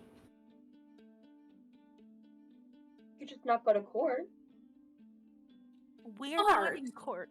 You're Kiana, you are off duty right now. You can say any bad word you want. That'd be ridiculous. I can. What? I'm not gonna tell on you. Nobody's gonna tell on you. I'll say as many No bad butter. words. Me and Bart will say as many bad words as you want us to say right now, and you can do one. Oh, say 3. Okay. Shit. Fuck. Hell. No. Ass. Ass. 4. Your turn, Bart. I Pick did different. pick different ones. Yeah. Cunt. I don't know any other ones. What's another bad word? I actually don't know. Damn. Damn. Well, that's a boring one. Damn. No. Cunt. You took all the good ones. Bastard. That's just a good one. Yeah. There we go. Did you say bitch? No, I didn't. There you go. Okay, Kiana, you can say one. Any bad word you want. Sex included. Oh. Do I go have to? You don't I have mean, to, we're just but it'll giving be you very permission. freeing. Yeah. It'll be very Daddy will cathartic. hear about it. Daddy will hear about it. He heard No, about he when Lauren picked me won't. up. How's he How gonna would know? he hear? How would he hear about it? I He wouldn't heard say it. about when Bart. Laura picked me up. Yeah, but that was a room full of dozens of people. Are your moms not gonna hear me? You can whisper, but no, I doubt they can even hear us now. You look out the They're window and you guys see that you've been talking about this for like an hour and a half, and the sun is starting to set. At the Bart end spends of the a hour and a half- long time trying to think of those curse words. At the end of Where's the hour Rory? and a half, Rory's the been end in of the the hour and bathroom a for half. an hour and a half. She fell asleep on the bathroom floor, She Yeah. crying. Tiana finally, gotta after get an her. hour and a half, goes, sex. Let's progress. Let's go. How did it feel? Do you... I feel tainted. Oh, Oh. I it's don't not like think you had sex. I think Yeah. I have to go pray to my necklace. Okay. And like she touches like the eye necklace and goes into the bathroom and like pushes Rory out of the way, I guess. Rory, get up. We have To go and guests. pray to my Wait, necklace. wait, Rory, now that she's out of the, the bathroom, do you know if elves can ever dream? I've never had a dream. Did you have a dream? I think? I don't really know. It's like I was trancing and then like something happened. It was almost as if I was having memories while trancing, but they were not real memories. They were talking about it as a dream. So Theo, if you're doing drugs, I'm we not need doing to- drugs. You were in the room. You were in the room. I mean, I could have been in a trance, and you could have been. You woke up before me. I went into trance before you, and you got out of trance before me. You tranced for much less. Because I was I staring could at not Bart. have taken drugs while trancing. I thought this was the clean sleepover. Not about all this. That's Bart, fair. we're not even doing drugs. We just had a whole hour conversation about bad words. Did Bart say a bad word? Bart said multiple bad words. You should totally include bad words in your next song. Okay. I think you should swear more. Took my advice. Maybe I will. Maybe I will. I'll tell my dad. Maybe they'll be down for it. Maybe I'm old enough to have bad words in the songs again. Yes, Joe. May I go talk to my necklace in the lavatory? Yeah. So we. Laboratory. Ring, As ring. so as you guys are continuing to converse about, dreams, if we have dreams, things like that, we go into the bathroom, the now secluded bathroom where Kiana is speaking with her necklace. I don't feel good about it. About what? You didn't hear? All I heard. Oh, you mean the dream? No. Well, that either, but I said a bad word. Daddy's gonna know. Well, how the fuck will you find out? Necklace. Right. All right. Well, I think you should be more concerned about the dream that you had. I know, it was really scary. I don't know why. I've never dreamed anything like that before in my whole life. Nothing like that ever happened. Right. What about that? You said that they were holding a shell? Yeah. He had like this like conch shell, and it's like that's cool. Like we have conch shells. Like I really like conch shells, but then when he disappeared, he like dropped it, and it was on my feet, and I wasn't able to pick it up. I mean, even if you were to pick it up, it's a dream. So I mean, we're not that powerful. So You're being mean to me today. well, I mean, our last conversation, you were kind of a dick to me. So Well, you were doubting me and us, and so far, we, more like me, is doing fine on the envoy. So, there. I'm glad to hear it. I'm glad that we're on decent terms. I guess. Why did you do that? Do what? I'm a necklace. I can't see you, but I can feel.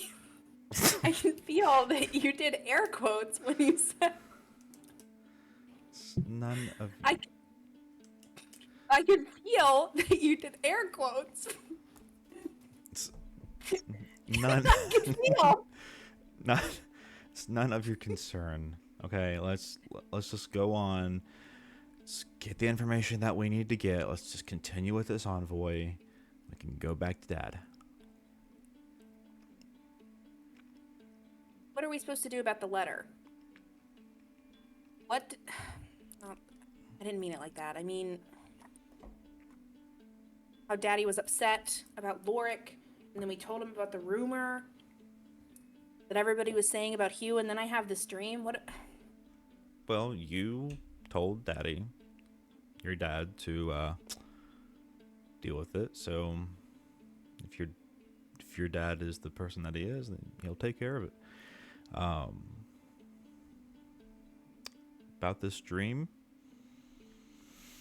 I think it's just a coincidence. I think you're just kind of in your head. The rumors that you've been hearing, it's getting you all worked up. You know how you get sometimes. Just try to relax a little bit. It's probably nothing. Yes, probably nothing. I worry about nothing all the time, and I end the connection and walk out of the bathroom. Sweet. So we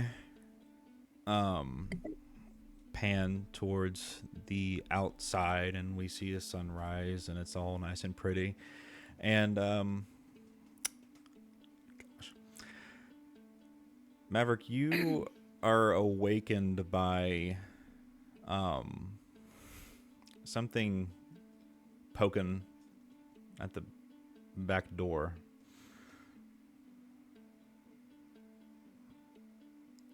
Joel has a boner.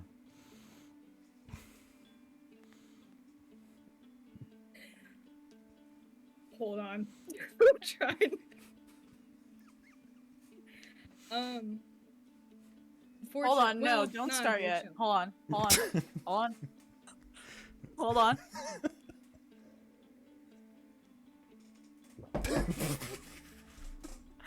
Anyways. This is cruel. Unusual. Oh my gosh. Well, My red card.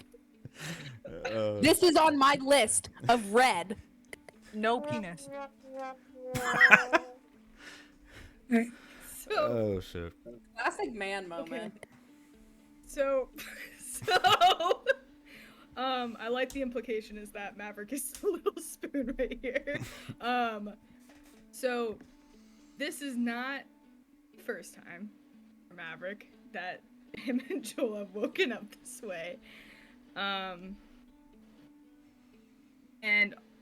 But unfortunately for Maverick, they woke up this way after probably one of the worst dreams that he's had in a long time. And he slowly wakes up to the sunrise with his advisor and best friend cuddling him because he had been crying the entire night before. And a soft, what the fuck, leaves his mouth. And, Jesse, so whenever the worm thing happened, did they immediately, like, go back to sleep? Like, to normal dreaming? Or were they... It was just kind of like... woken up... pitch black until until you woke. Like there's no other dreams that could have, because you know how sometimes if you dream and then your latest dream, your memory is focused on that. It was just completely like pitch black. So the last thing you remember is the first dream. So Maverick shimmies out of the sleeping bag. He is just in the old-timey equivalent of boxers, essentially. And pats it to make it seem like he didn't leave. He gets up and just is trying to put his pants on. He doesn't want to wake Joel up. He's trying to put his pants on, so that no one sees what's about to happen with him and his boxers. And he walks down off the porch into the grass, towards around the back, not around the back, around to the side of the house, and just throws up. Hell yeah. Just hands and knees in the grass, throwing up, because he has not had a dream about Cedar in a long time. And he is thinking he would love to forget that his brother ever existed, if it means that he doesn't have to deal with the grief of it. And so he does, you know, most men piss in the morning. Maverick throws up. So he gets, you know, throws up, walks back to the porch, and tries to gently wake Joel up, but he doesn't do it in a nice way. And he just grabs Joel's shoulder and goes, "Oh, oh." You see that as you do that, you kind of flip him over, and he's just kind of like wide-eyed, already awake. He's just like, "You okay? You sound like you were got some kind of stomach bug going on there. Starting to sound like Cyrus." I'm fine. And he's wiping at his eyes over and over again. He's like, I'm fine. Get up. Let's get ready for the day. And for Joel, Maverick, after Knive crying and then Joel holding him, usually he's fine after. And he gauze all his tears out and whatever. This isn't a fine Maverick. This is to his best friend, this is a clearly, I'm super anxious still. The minute someone says something off to me, I'll either cry or freak the fuck out. So he's very on edge, and he's trying to put his shirt thing on that has the like stupid V line in it, but he can't button it, and his hands are trembling, and his hair is just everywhere, and he's trying to get dressed, and he's getting more and more angry as he does it, to where when he yanks down one of the sleeves, he rips the sleeve off and just goes, "Fuck!" and like doesn't know what to do anymore. Right. Give me 1 second. Yeah, so Joel gets out of the sleeping bag. He's fully clothed. Like, he was very just like, after you fell asleep crying, he didn't really feel like it'd be appropriate if he went and changed and came back. So he just like uncomfortably slept in his day clothes, and it was like, okay, I guess I'll just chill here. So that happens, and he notices that there's something off, and obviously you've thrown up and your mood's off, overall vibes just kind of not there. And he just looks at you and says, "What's going on? You have some kind of dream or something?" Or you seem very... Hold on. Okay. I gotta make it even. And he takes the other sleeve and rips that sleeve off too. And he looks at the two sleeves and just goes, fuck, shit. You do realize how I'm expensive fine, your clothes are. I have money. I'm sorry, that was really stupid to say. I know I should cherish every piece of cloth I have.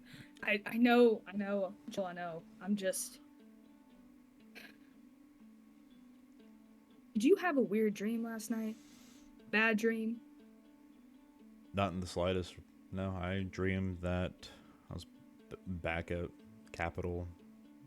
I forgot some papers at a meeting that I was supposed to attend, and I kind of panicked about it, but, nothing out of the ordinary. Oh, fuck. You Okay. sound like that you've had quite the experience in your dreams, just based off your. Maverick grabs Joel by the shoulders, nicer than when he did to Cedar in the dream, and just quietly, like, his lips are like right at his ear, and he's whispering or trying to whisper, and he goes, I had a dream that Cedar appeared to me in those fucking woods, and he said it wasn't my fault.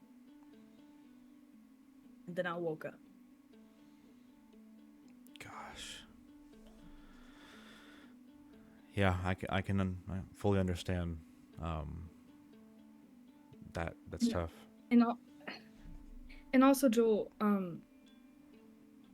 not to be gay, but whenever you wake up pressed against me, you always have a boner. So Jesus Christ.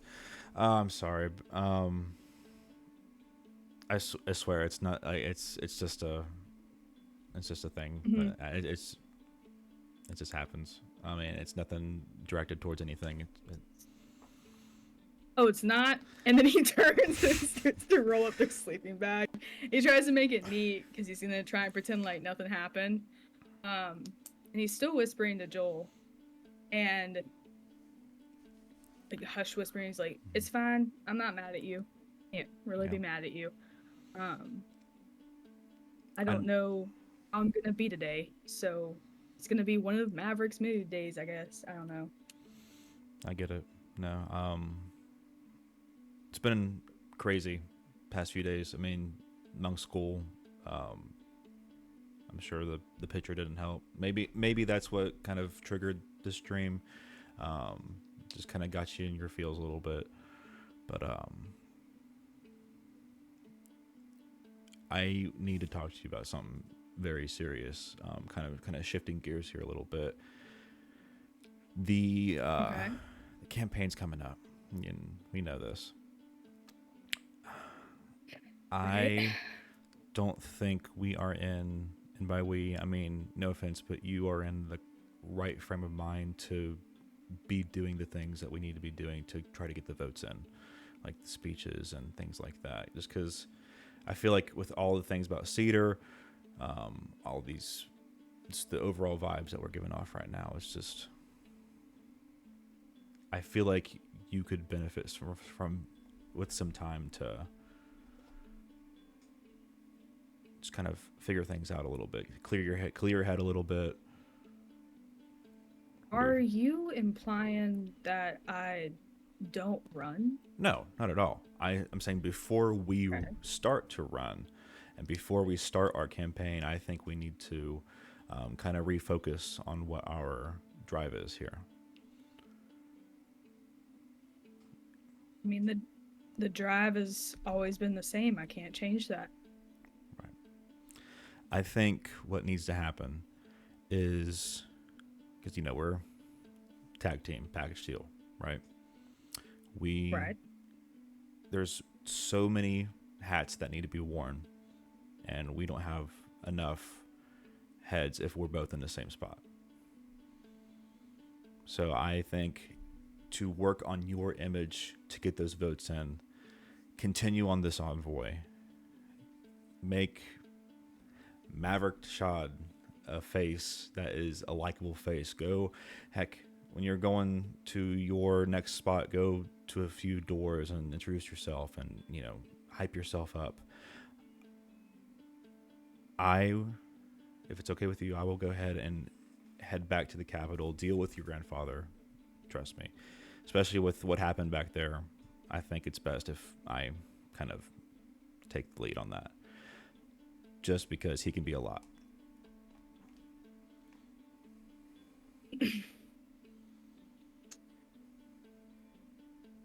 I don't disagree that you should probably go and do what needs to be done for the campaign and deal with grandfather. Good luck. Thank you. But I can't promise that I'm gonna be okay without you here. I mean, I've always had you by my side. And even the days and sometimes a week or two where we're not together, I can do the facade, but Joel, I'm scared. If this keeps going the way it's going, if I fucking have another dream, what am like? You know what? Never mind. Never mind. Great idea. Just go to the Capitol and do what you need to do. I'll do what I need to do, and it'll be fine and dandy. It'll be great. It's actually, I'm worried for nothing. I'm so worried for nothing. I ripped my sleeve on purpose. I wanted to show off my arms for the campaign. I threw up around the back of the house on purpose because I don't know. You know what? I'll be fine. I'll be fine, Joel. It'll be okay, and I'll be great, and I'll be the pinnacle of the Tashads. And my father will be so proud of me. It'll be great. Great. Yes. I think you should go. Yeah. And Maverick's seeing all that, and there are tears streaming down his face. I must say, Joel just rolled a nat 20 on an insight check. So tell me how you really feel, Maverick. Maverick is so sad that Joel's leaving because Maverick needs his friend, and everything Maverick does on the campaign is just really an extension of Joel, and Maverick has never been himself on a campaign, so he's terrified. He's terrified that Joel's leaving. And he is like a petulant child, almost angry that Joel's leaving. A 35-year-old man is mad that his friend is doing his job correctly. Right. I know it's tough. I don't like it as much as you do. But right now we're trying to play two different roles in the same spot. We need to be in two different places, and it's not in the playing cards right now. That being said, you know that in the slightest inconvenience or anything that you need, you can always send a carrier pigeon, and I can write back to you. Oh, Joel, the letters aren't you. You're not here. It's fine. No. It'll be fine. I get it. We gotta do what we're supposed to do. I think it's a great idea. Please ignore anything my dad tries to tell you. Yeah, keep me updated. I will. About it. Are you... After everything, we almost went off a cliff yesterday. Are you okay? After, and he's like wiping his face, now he's trying to switch the roles and be there for Joel. He's like, are you okay with that? I know we haven't done a lot of combat since Monk Academy. Right. So. It definitely took me through for a loop. Physically, I'm fine. Can't say that I will be thinking about this experience for the days to come, if not weeks, months, who knows. But I think I'll be okay. All right. Well, why don't you go inside and say your goodbyes to the well, the ladies that let us stay here, and yeah, I'll clean up the bedroll and stuff. Scene swishes. At this point, so you, Maverick, are you still on the porch cleaning everything up, or are you coming inside as well? I mean, he said clean up, but he was doing that already when they were talking, so he just needed like a 5-second, not gonna throw up again, you're not gonna throw up again. Right. Okay, cool. And then he walked in after Joel like 5 seconds later. With holding the bedroll and like whatever Theo's parents gave for sleeping, that he took outside. Sweet. Yeah, so at this point, Bart and Theo and Keanu and Maverick, we're all heading our way into the kitchen area. you see Cyrus is still passed out. There's 3 or 4 liquor bottles, wine bottles laying around.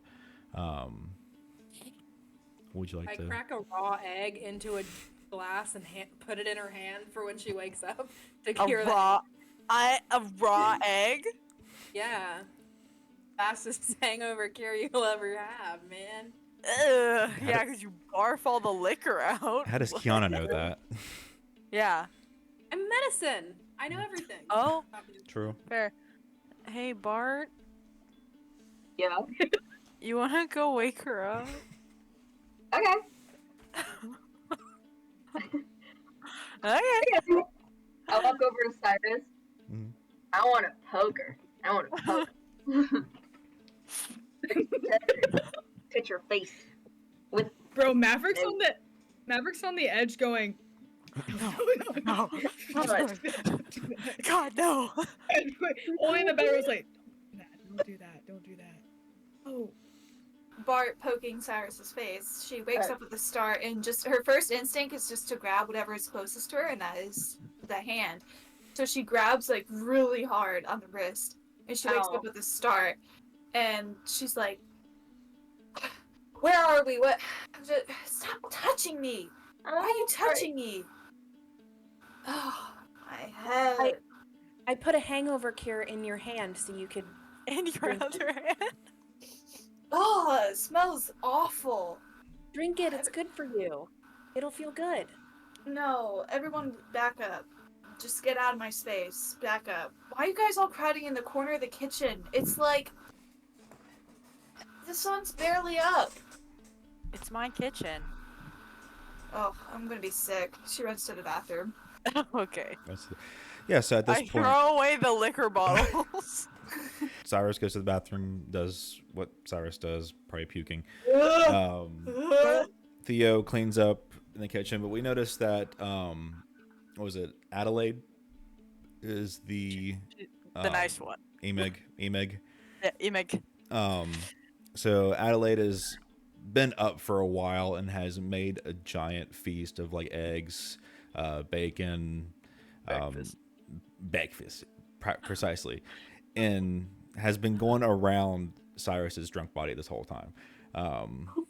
Didn't really seem to mind because they had a large stocking of liquor and wine and whatnot. But Noted.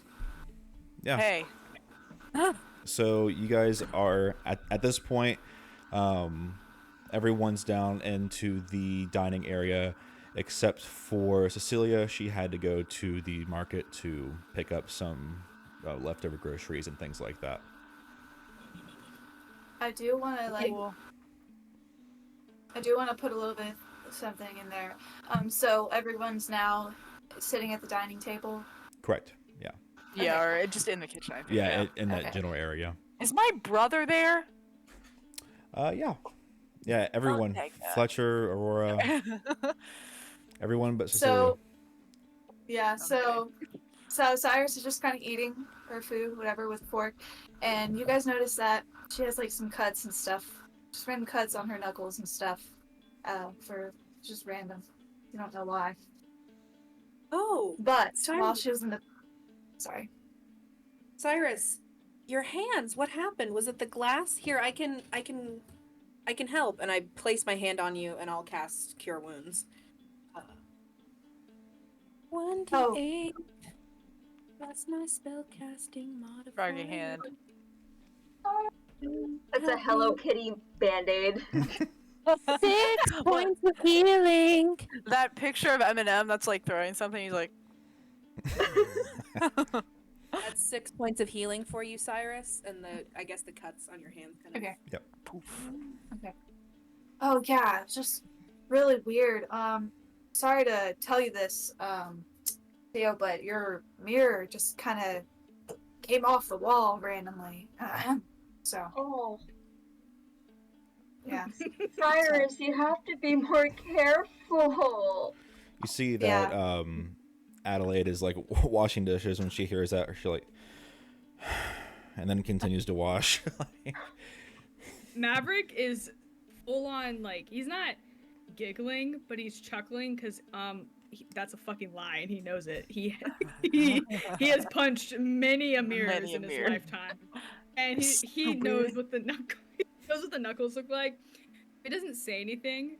Instead, Maverick has not taken food yet because Maverick has to be a gentleman. Okay, no, because that, and also because Maverick's a gentleman and he waits for everyone in the house to sit down and eat. Nerd. And he doesn't. You're so kind. He does not see the big fucking Minotaur. Oh, yeah, you guys see that Lorik is He doesn't not with you see guys. Lorik, and he's looking around and he looks at Bart and goes, not Bart, sorry. He looks at Kiana and goes, "Where's your dude. Where's your big man? Where's he at? He's gonna eat probably 90% of this, but where is Yeah. Meg, Well, you might need to prepare. He tried to sleep outside of the room last night, and I told him that he shouldn't do that and he could go sleep in the living room. Did he not? Did he go outside and sleep with you? he? No, it was just me out there. Just you? Do an insight check to see if that's Can I also do an insight Yeah. check? I ain't gonna call anyone out, but I just with wanna insight know. versus deception, perhaps? Sure. Guys, yeah, I'm we'll do it. literally going to blow up every single person on Earth. Am I Wow, this rolling? food tastes really good. I got a total Am of I- 4. 24. Am I rolling just a? You Am I got rolling just a 20 flat more D20? than Wait, me. fuck. Am I rolling just a flat D20? It'd be No, your deception. yeah, deception. Okay. I Deception. got a 24. We told Kiana what sex was, and she suddenly knows everything. Wait, add what to it? Hey, Danica, what'd you roll? You would add insight. Insight. Oh, I'm stupid. Hey, Danica, what did you I got roll? a 17. Hey, Danica, what'd you roll? I rolled a 13. Okay. Well, Theo doesn't know. Yeah, Theo doesn't know. Bart and Theo's Kiana. thinking about all the food that You want Lorik some? Do I know? You want some of my biscuits, Mav? What do I know? So yeah, Bart and Kiana, before you guys went officially to bed, you did see Maverick walk outside, and then like shortly after, Joel followed, basically outside the porch, into the porch area. Maverick. Senator? Yes, princess. Did you have a sleepover? Hey, Meg, I want to ask you a question about something. Yes, sweetheart.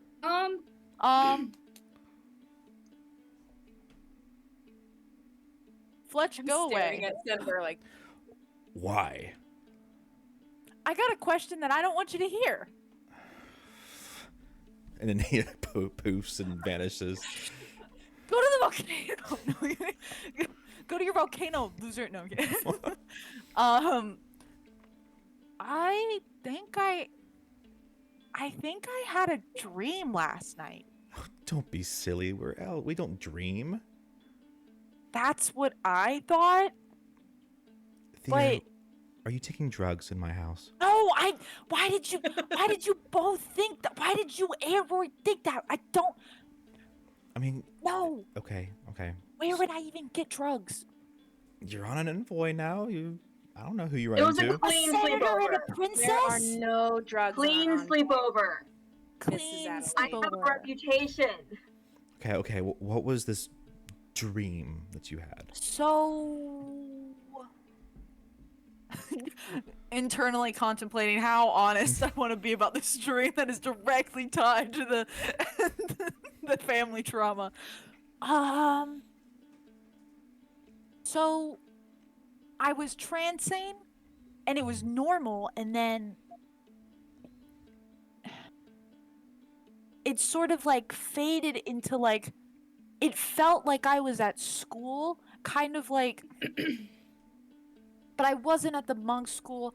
I was at a wizard school, but then I walked out of a room and there was this like garden and I was outside and it had this waterfall with these 4 rotating colored orbs. And then I think I met the first monk ever. That's a lot. It was very confusing. Yes, I'm very confused myself. Did they teach you anything like that at monk school? Maybe? I don't think this is key or anything. The monk, the first monk, he was kind of trashing monk school. He was saying that they lost all of his teachings that he started. Like all of them. Oh, that's not what I want to hear, is considering that we spent so much money at that place. Yeah, no, it was really not. It was really like, it was like he was telling me to drop out, and I just got my diploma. So that was like, yeah. Well, that was a little fun. I don't know what to think is more bizarre, the fact that you dreamt, or the context of your dreams. I'm definitely gonna have to look into this for sure. When we get back to the library, I'll do some. Do you know anything about the orbs? It was a waterfall and a pool, and he said it was sacred water, and they were like 4 orbs. They're different colors: green, blue, red, and yellow, and they were rotating around and forever.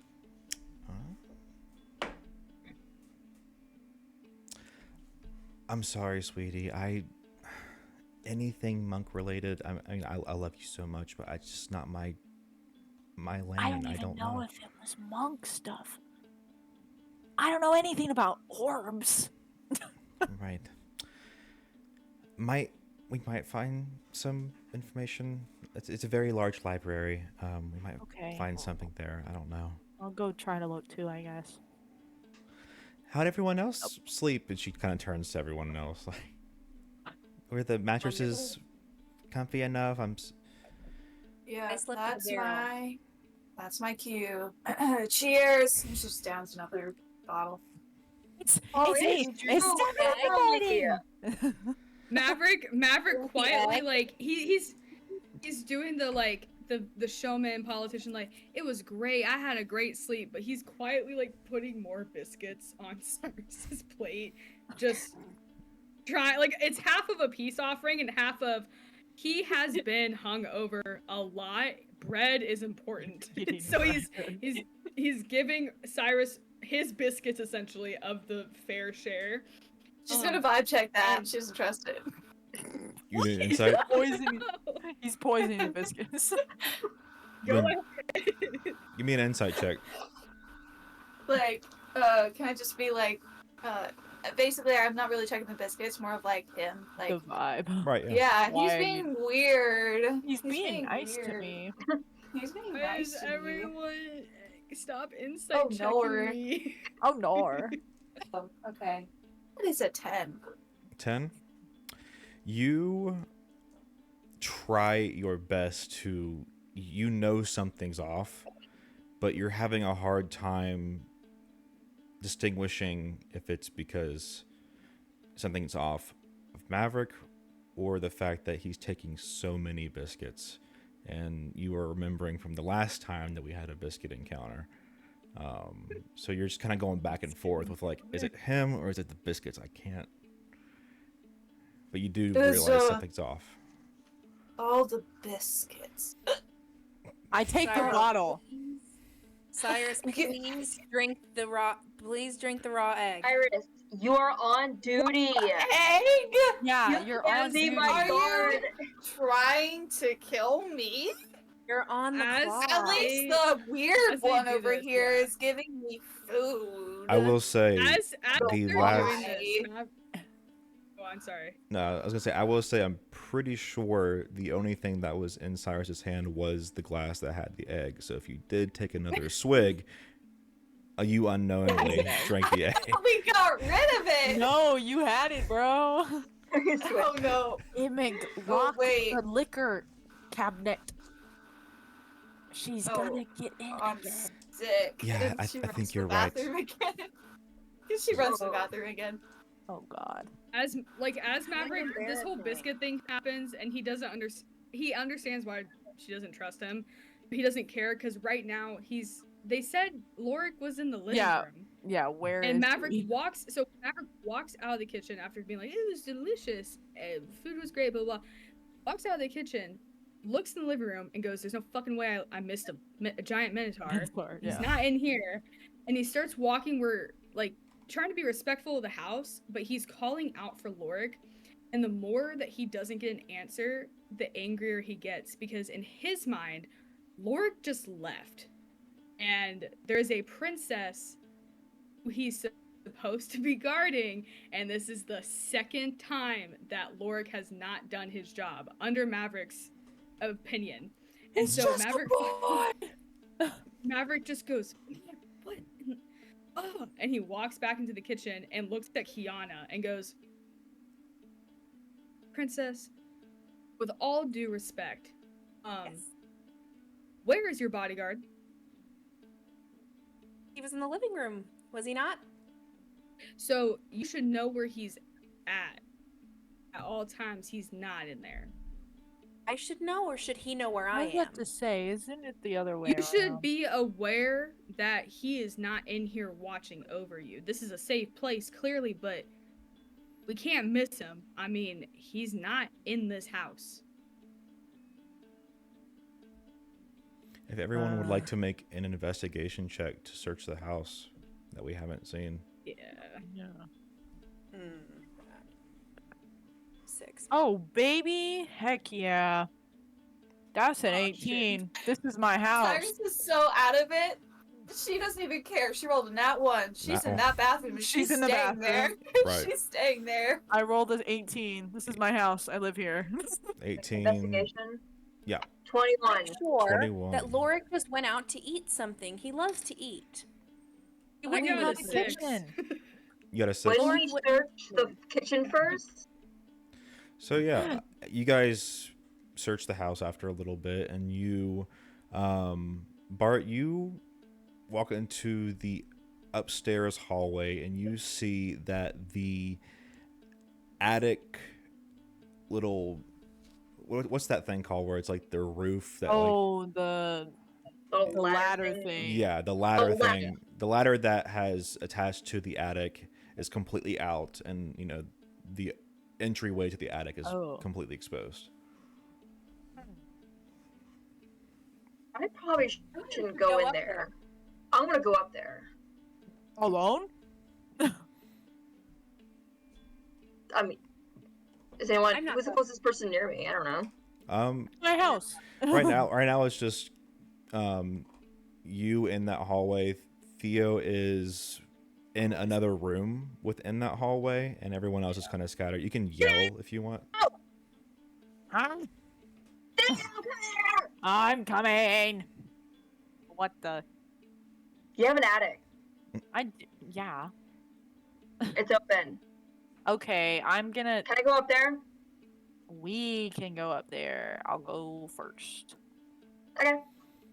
Yeah. So you guys go up the attic, and yeah, no roll needed. You see Lorik just clonked out, like passed out, snoring and everything. I want to poke him. Go for it. Go for it. Bro. Fucking Are you people. sure? You probably have some bruises on your wrist from last time. So you poke him, absolutely no reaction. Light work. No reaction. It didn't work. You try. Poke him. Everyone responds to a poke. Boom. Nothing. I'll go to the like opening of the attic and be like, "We found him. He's Hey, in we the found attic. him. He's not Maverick- dead. He's snoring." Maverick, as soon as Theo says that they found him, he is rushing, like sprinting to where he hears her voice, Mhm. and appears at the bottom and just goes, What? I don't know, okay? Is he hurt? I think he looks over to him where he's going, I think he's fine. He's not just, responding to the Sleeping or boot. he's, he's sleeping or unconscious? You want to make an insight check? oh yeah. Both? Can I Aren't you make a sleeping medicine on- check? What is it? Sleeping and unconscious are I the mean, same yeah, thing. May I- insight or medicine. Medicine, please, Dad. An 11 insight. 11 12 insight. medicine. Anyone else doing a insight or medicine? I got a 22 on insight because I was already climbing up the ladder to try and get up there. All right. Why does Anything else? Anyone else? Okay. Yeah. Theo and Kiana, you see that it's not like he's unconscious because he's asleep, but it's nothing like he's in any danger. Maverick, He wasn't KO'd. right, he wasn't knocked out. Maverick, you do notice that something, even though he is asleep and whatnot, something's off. I mean, just this, you can still smell the eggs and bacon from up here, and Lork would have definitely been woken up by that and wanted to eat. So you get that voice. Yeah. I want to cast Detect Magic. Okay. It's 10 minutes to cast, but I'm going to start on it. Okay. And I can tell what school of magic and what spell has been cast on him, if any. Okay. Do you have to be familiar with this spell yourself, or is it? Doesn't say so. Okay. Yeah, you detect there is some kind of magic. It is unfamiliar. It's not a spell that you have cast yourself or really seen anyone else cast, but you do see that it's a very powerful spell.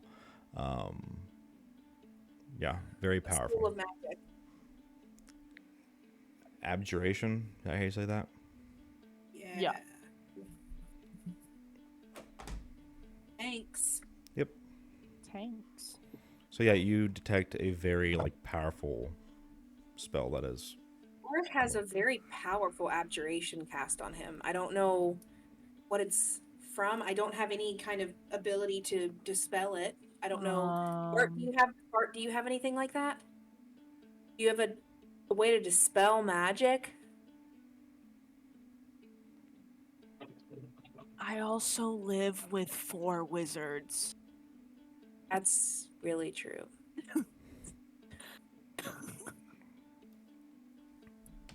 While Bart figures that out, I'm gonna go, hey Meg, Do I? Yes, dear. I don't know.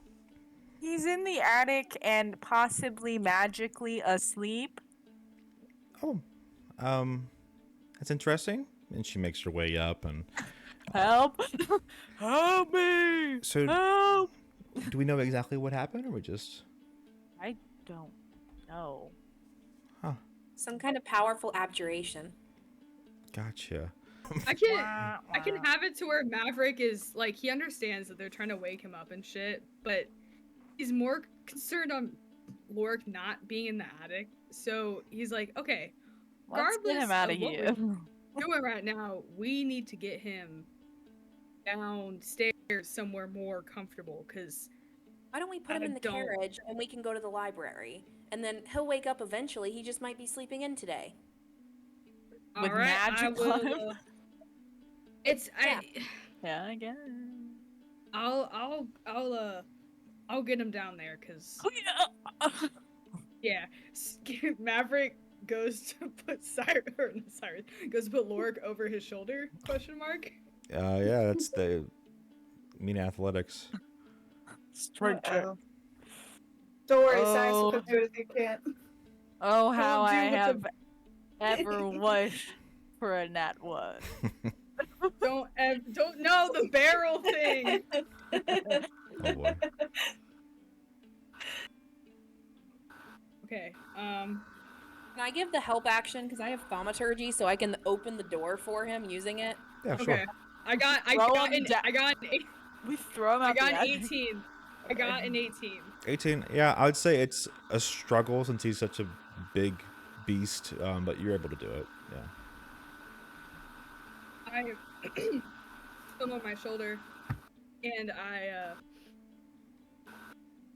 carefully, because it's the ladder, and so I'm trying to carefully walk backwards down the stairs with him, but so one hand's holding as I walk down. And I get to the bottom. With a fucking 18, but 18. Maverick's strong, but this is a really big dude. So he gets to the bottom, and he's like, "Oh my god." And Here. goes, And I use thaumaturgy and like open the carriage door for you to put him in there. Thank you, princess. And so he walks outside, and he's not mad at Lork, but also Lork's heavy, so he just dunks him into the back, not very nicely, and winces when horns hit the side of the carriage, and just goes, okay.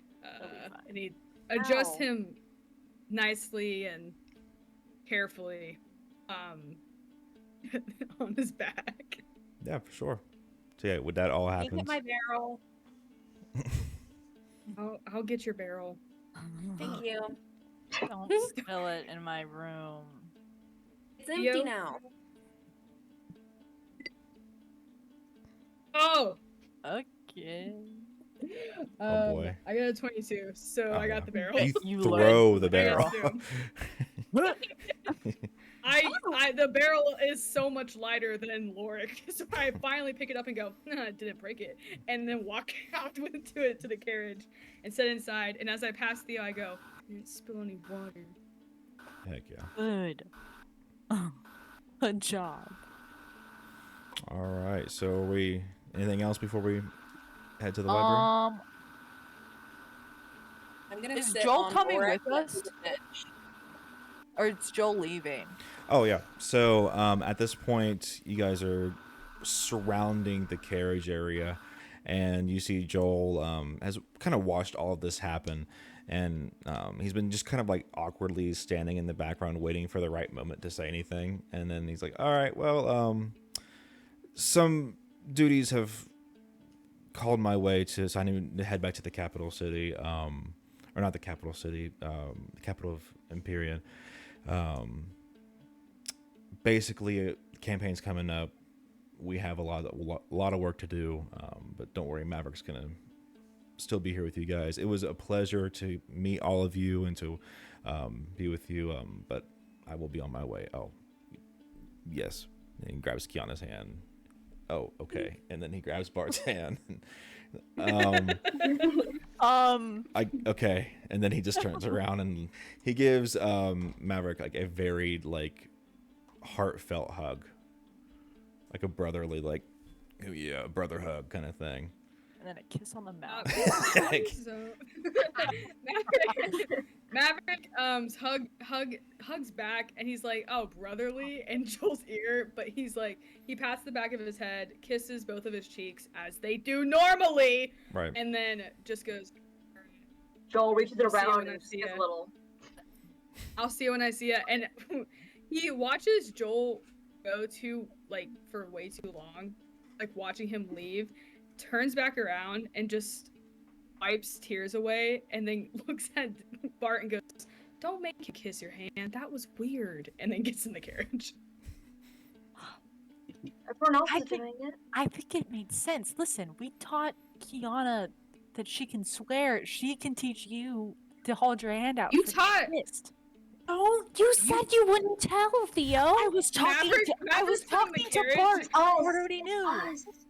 Maverick from the carriage Us. goes, you taught her to It's like- what? No, get in here, come on, let's You're go. not in this Let's go." conversation. Mind your business. I sit with Bart Yeah, in we the other do. carriage. I'm gonna sit next to Maverick because he told me to. Maverick, I go sit Maverick with Bart. Maverick is glaring at Theo and is very upset that his buddy is not with him, and just goes, fucking kids, man, and sits next to Kiana. Cyrus in the door, like the doorway of the house, and she's just holding a bunch of biscuits.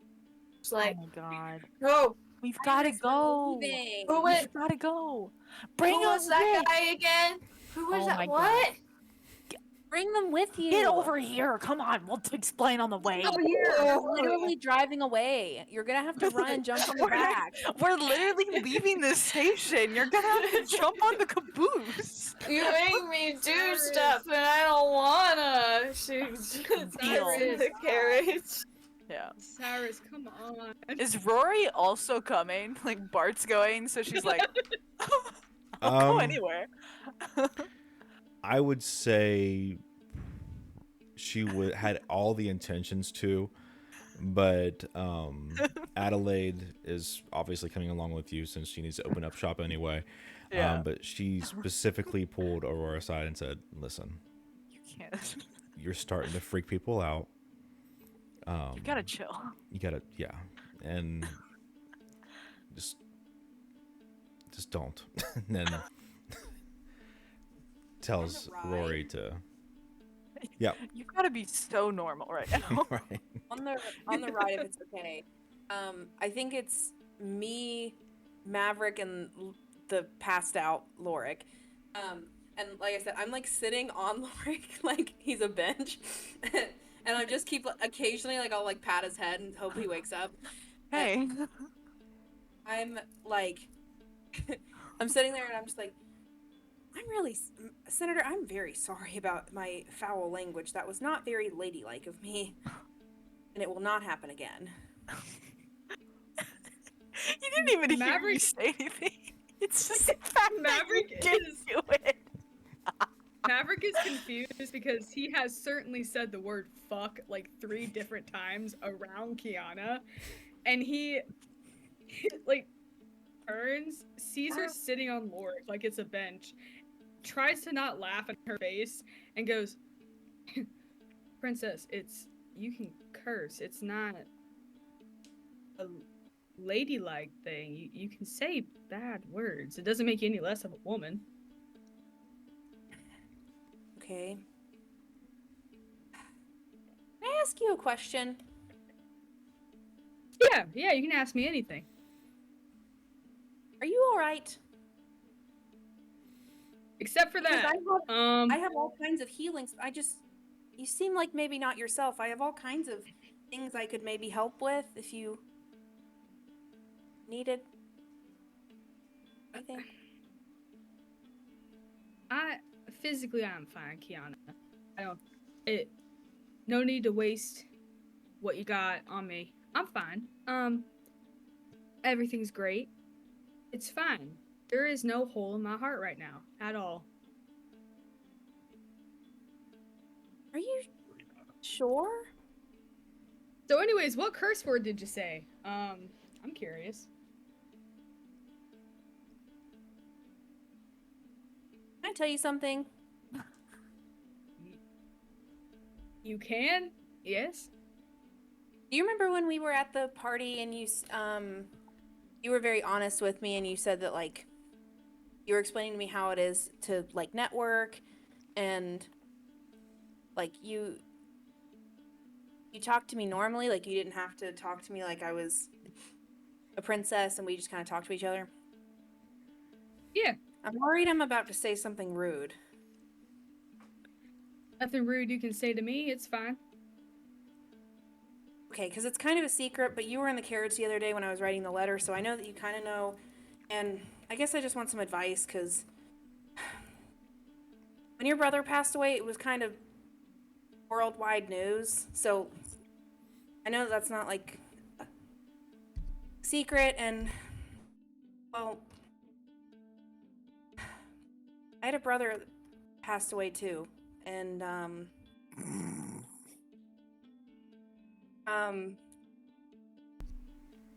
I just keep having dreams about him, and I don't know, I guess your brother, to my understanding, passed away way before I was even born. But how do you deal with everybody talking about you all the time? Because everybody is just, ever since that funeral, everyone's been talking about how my brother died, and maybe it's this big political thing, and it's just, people talk about you all the time.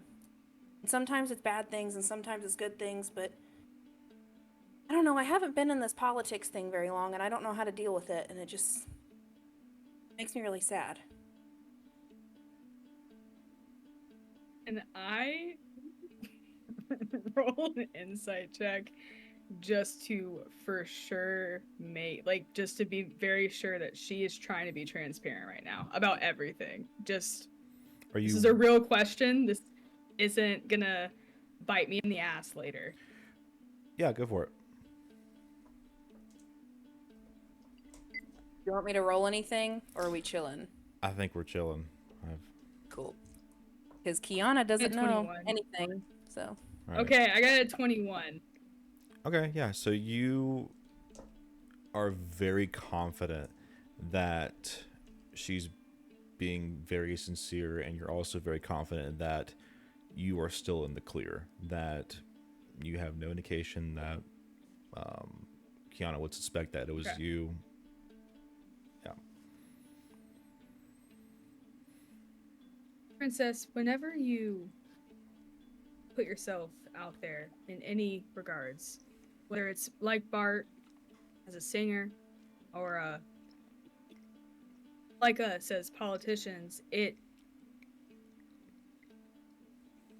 it's hard, clearly, but the best way to deal with people talking about you is just to be very sure that you are the person that you want to be right now. Whether or not you network and lie to people or twist the truth, really, as we say in politics, no matter what you're doing on the surface, whatever people say about you, you need to make sure that you're staying true to yourself. And if the self you want to be says the word damn, then that's fine in private. But if you need to upkeep with being a lady of the court, no, you don't say it out in public. Do you see me going on stage and going fuck shit? No. But in the privacy of this carriage, Kiana, you're a grown adult now. In the privacy of this carriage, I can say what I want. But if you let it consume you, if you let the outside people consume you and change who you are, even in the privacy of us two, and then that sleeping dude on the floor, you're not going to get far with this. So stay true to what you want to be and hold fast to the friends that you have. That's all I can give you. People are going to talk no matter what. People talk about me not having a wife all the time. All the time. And you're going to hear the same thing. When are you going to get a husband? Or a woman? I don't know. Maybe you want a wife. I don't know. Regardless, you just can't let it consume who you are. And that just takes time. She reaches out and I pat your shoulder. I can't reach your shoulder. I pat your knee. And I'm like, that may be the most helpful thing that anyone's ever said to me, I think. Much more helpful than all of the indirect things Daddy says, so. Thank you, Senator. You're a real friend. And You can call me go back to Maverick. patting Yeah. Laura. Maverick. You can A call real me friend. Maverick. We're not out there. A real friend. And then Maverick leans back and just lets guilt eat him. I go back to patting Lorik's head. Maverick barfs in the carriage. Heck yeah. Is there anything else that we want to do as we're traveling back to the library? Lorik. Yeah. It's not that long of a trip, in No, comparison. not at Yeah, all. I'd say we're just Yeah. me and Bart playing concentration again. Yeah, so you guys... Cyrus eats Yep. biscuits. Yeah. Sorry. My mom's probably there too. Teaching my mom concentration. Heck yeah. All right. So you guys are shortly, maybe 30, 45 minutes, if that, get to the library. And you see that it's very, very elaborate than what you remember seeing it from last night. Because last night it was pretty dark. It was a lot of motions going on, but it was very, very elaborate. Lots of carvings within the walls and the pillars that just make it seem like this is the library of Imperia. So yeah, as you guys step through the towering oak doors, you know, a hushed admiration kind of washes over you guys. You see a scent of, or you have a scent of old parchment and some ink filling your senses. The vast expanse of the library unfolds before you. You see elaborate books upon books, rows upon rows. I mean, this thing is the size of, just for us outside the game, it's the size of like 3 or 4 football fields. Like, this is a huge library. So yeah, and as you guys walk through the front doors, Adelaide goes straight to the front desk area and just starts looking into the crystal to try and find any like archives of anything that was said thus far. She kind of looks at you, Theo, and says, okay, so there's just a lot to unpack here. I have to find this. What was it again? The information on Terrador is what we were wanting? Yeah, I think that's the most important. Like, we need that definitely. Okay. And then I think order of importance would be Terrador, waking Lorik up information. Okay. And then weird dream stuff. Okay. I can go look for the weird dream stuff. Because that's like my thing. It's probably going to take me some time. I'd say at least an hour. So if you guys want to make yourselves at home in this vast library, do as you please. Just I'll need some time. And then she goes like to work on this crystal in front of her, trying to find the archives. Yeah. All right. So what do you guys want to do? I'm gonna give a help action to whoever needs it for research. Yeah, I'll go look. I think I'm gonna look for stuff about the first monk guy, the Rendoshi, you said? Yeah. I'm gonna look about stuff for him and like his teaching stuff, so the balance junk, and then the orbs. Okay. So go ahead and get me a investigation. Okay. Advantage. Kiana's helping you. And I also have my inspiration, which I will use now if it... It's a 10... It's a 7, and I'm gonna use the inspiration just to see. Okay, that's a 16 plus... You said investigation? Mm-hmm. So that's a 17. 17? Okay. So, and just to clarify, you are trying to find any information specifically on Rendoshi, or...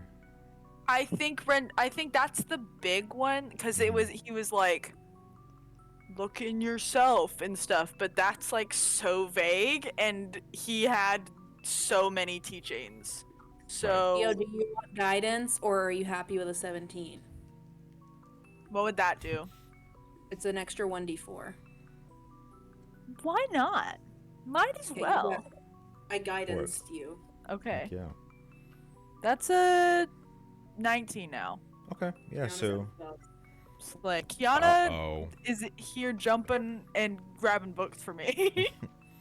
Heck yeah. So yeah, you and Kiana go off into the it's kind of like in one of the corners of the library, and you see there's a section specifically on monk teachings, and you're familiar with a lot of these textbooks. They're very similar to the ones that you've read at your time at the school, but you do see one book that's like in the clear back.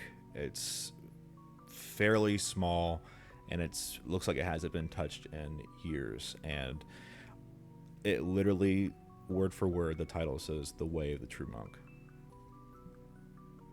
Oh yeah.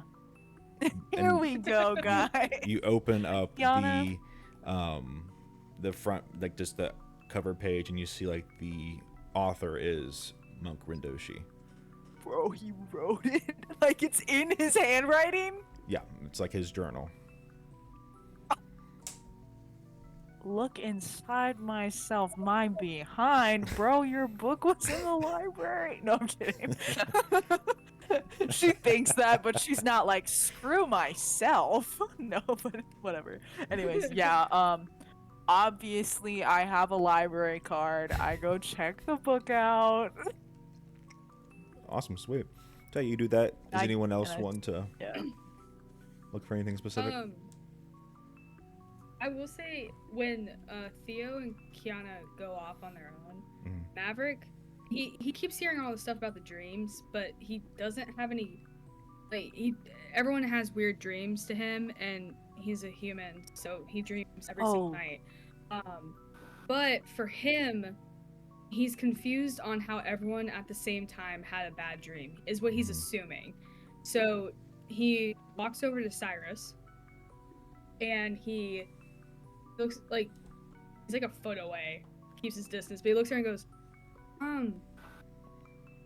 did you had a weird dream last night, didn't you? A bad one?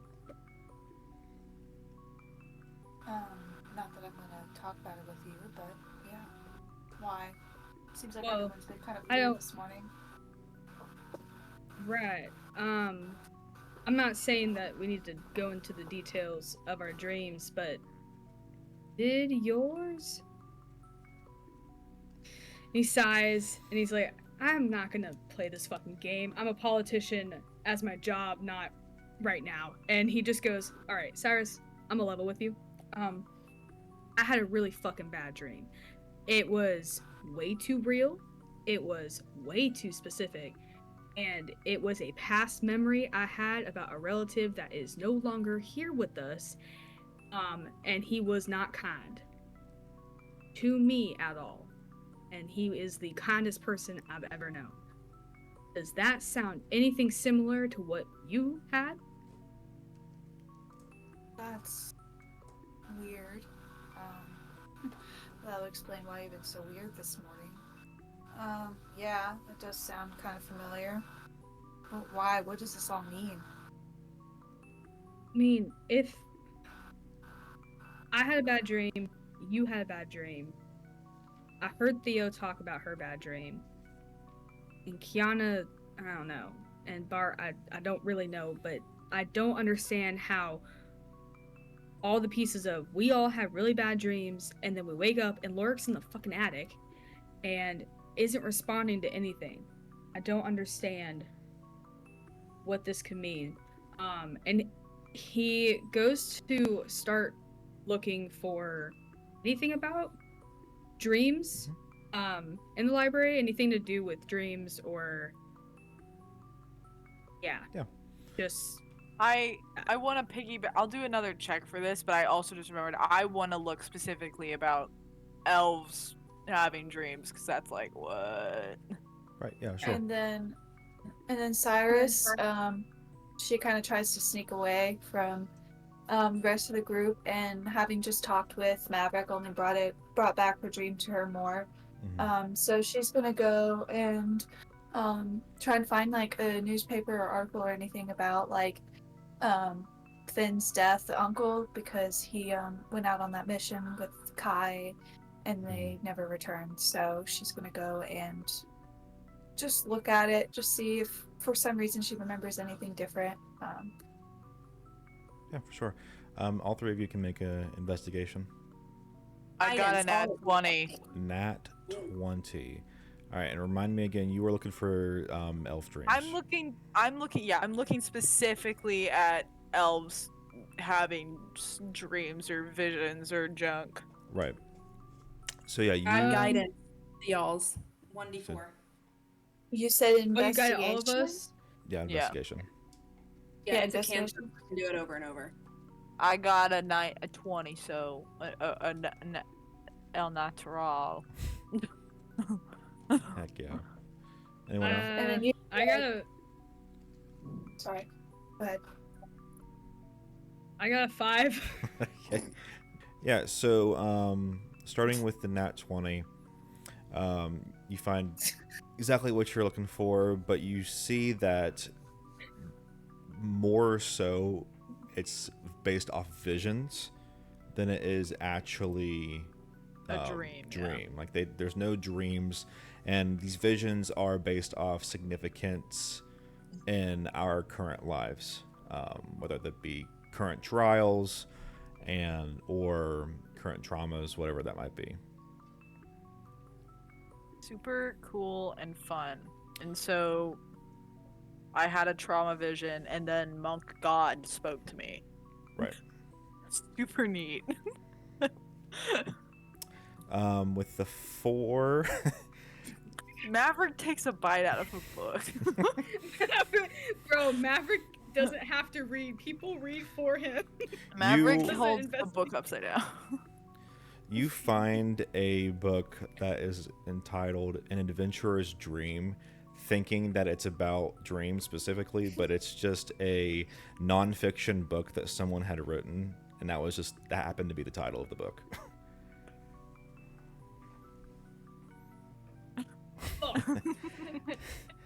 And remind me again, what was Cyrus looking for? Cyrus is just looking for like a newspaper or article or anything because his death was advertised. Finn's death was advertised, so Right. she's just trying to go and look at the paper and see if like, cause she's like really confused by the dream. She's like, this doesn't make any sense. That's not how I remember it. Like, and that she just wants to like read something to see. So she just like sneaks away. She's like, Okay. Yeah, so you're going like through like the files essentially of like old past newspapers. Yeah, so you find the paper that you're looking for. It does mention Finn's passing, but it doesn't go into specific detail on how that came about. It said it was a mission that was introduced by the governor before the governor that we know today. And that's essentially all we find out. yeah, she just kind of was more of just looking at like fact checking herself. Right. Like she knew that nothing had changed. Just Right. For sure. Anything And else? please try again. I feel like Maverick No. would have given up at the. No. That's your role, baby. I would, yeah. Unfortunately. Bart, are Maverick's you not gonna a look up hot bad- ladies? Yeah. Bart looks up hot Hot women ladies in your in my area. area. Yeah. Hot women in my dressing room. I look for a book. How to avoid stalkers? Like, how do I?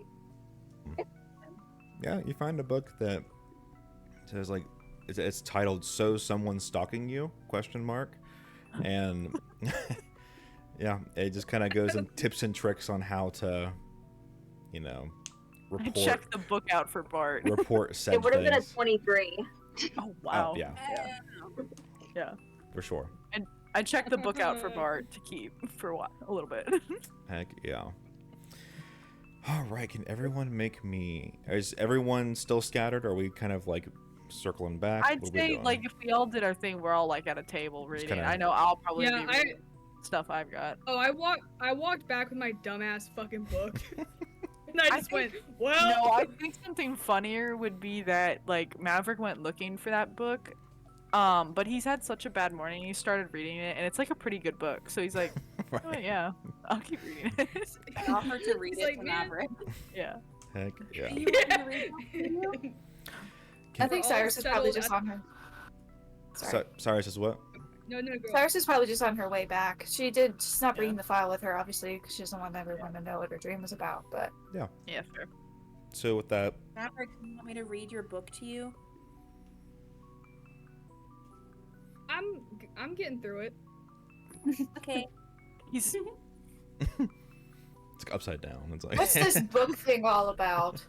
Oh, dreams. I read to Cyrus. dreams. See, Jane, go. The quick fox jumped over the whatever.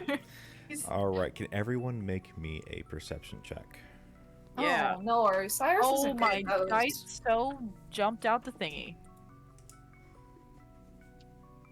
Oh wait, Oh, perception. Yeah. Never mind. Cyrus is great at those. 11. 11. So good at perception. What do you want? I got that one. Oh. I got Nice. that one too. Oh my god. Oh my gosh. So Not seen. I got a Fine. 16. Okay, we got 2 nat ones, an 11, a 16, and a 21. 21. Good grief. Wow.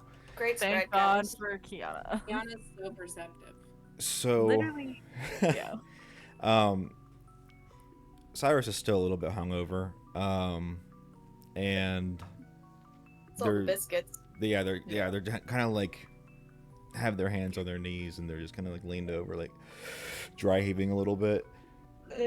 So they're not focused, and Bart is completely like behind Cyrus, patting her back, and But he's also reading that book. yeah, right. He's like, yeah. Like, Don't go to places alone at night, okay? don't give out your information. Everyone else, you see at the corner of your eye a very small, probably about a foot long creature slithering into Jesus. a bookshelf. Like it's like into the corner of the bookshelf, and it makes its way up, and then it's Guiding bolt. into the Library. Just kidding. I don't do that. I cast fireball. I cast fire. Yeah, it is. I don't do that. I'm kidding. It went into the bookshelf. Bookworm. Maverick I go slams his find book it. down because it wasn't cool enough anymore, and he Copyright. walks over to that bookshelf and is staring, trying to find. Yeah, I'd Theo, say do I they want to have go. bookworms? What is it? Do we have Theo, bookworms? do they normally have bookworms? I don't think so. I think we've got like wards and stuff to protect against that. That ain't a fucking bookworm. That's a fucking worm. Okay. It's- I know where when I see I one. know. So are we Coming girls outside. passing this information along to Cyrus and Bart? Are we? Yeah. Hey guys, there's a creature. Where's a yeah, worm? Maverick's like, there's a worm There's a right what? up there. A Did word? we There's a work in worm. the carrot? Sticky, did we leave him there, or did we bring him in Yeah. here? All right. Easy's on, it's fine. Yeah. I'd say So- Yeah. window is he's open pointing and up he's at it. listening to his favorite music. So you guys approach this bookshelf, Yeah. and whoever, actually, like, if we all want to, we can make an investigation on the bookshelf. Yeah. We'll do This that. one sketchy bookshelf. I'm good at that. That's a No, 3. 3. Oh wait, 11 for I got- Tiana. nat 20. Oh heck Bart. yeah! Got it. Look at it. Oh, damn it. I was just reading that at 20, but then it rolled, so now it looks like I'm lying. Shit. No, you're good. Guys. No. I got an 11. 11. Who said 11? Me. Okay. and 11. then Both Tiana four- and Maverick. 4. I got 13, not 4. Sorry. Oh, 13. 13. Sorry. And 20 for Bart. I got a 3. A 3. Wait. All right. So A 3. you guys are just kind of like looking through, like trying to move books and whatnot. Like, what is going on? You know, like we saw this worm. Let's, you know, whatever. Bart, you notice at the top of the bookshelf, in the third to last book in the corner, there's a book that's slightly pulled out, and it doesn't look like it's an actual book. It looks like it's just something that's not supposed to be there. Can I And this I bookshelf is like 20 feet tall, so it's. I have mage hand. Devin used a spell! Devin used a spell! I only remembered because you said that I had a dispel spell thing, and I did it, by the way, but I do have mage hand. Heck yes. Devin using magic. It's So- like for any day. You cast Mage Hand. This glowing magical hand crawls its way up to the corner, grabs the bookshelf, and then you hear a click. And then the bookshelf completely rotates, exposing a dark entryway that has stairs leading down to it, and you can't really see anything. It's just like almost like a cave like thing. Did I break it? I broke your library, you know. Maverick immediately walks into it. Okay. Dumbass! Emig! Get out of the way. I Emig! want to go first. Get out of the way. No, guys, stop! Emig! So you are like I said, this library is 3 to 4 football fields. You are like on the other I'm side, sprinting. Yeah. all the I way use to. thaumaturgy to boom Theo's voice louder. Is the library open? Wait, no. Is the library open? I would Or are say we, like- it just opened, but there's hardly like who's going to be there at the first hours of the library being open. So Nerds, wizards. Okay. Yeah, I use Rise and thaumaturgy grind to make wizard. Theo's call louder, so hopefully. Yeah, I'm like running and trying to get her attention. I use thaumaturgy to make it even louder. Double. Whoa. 2 in a row. So yeah, Just like 3 steps in. Adelaide. She just found out.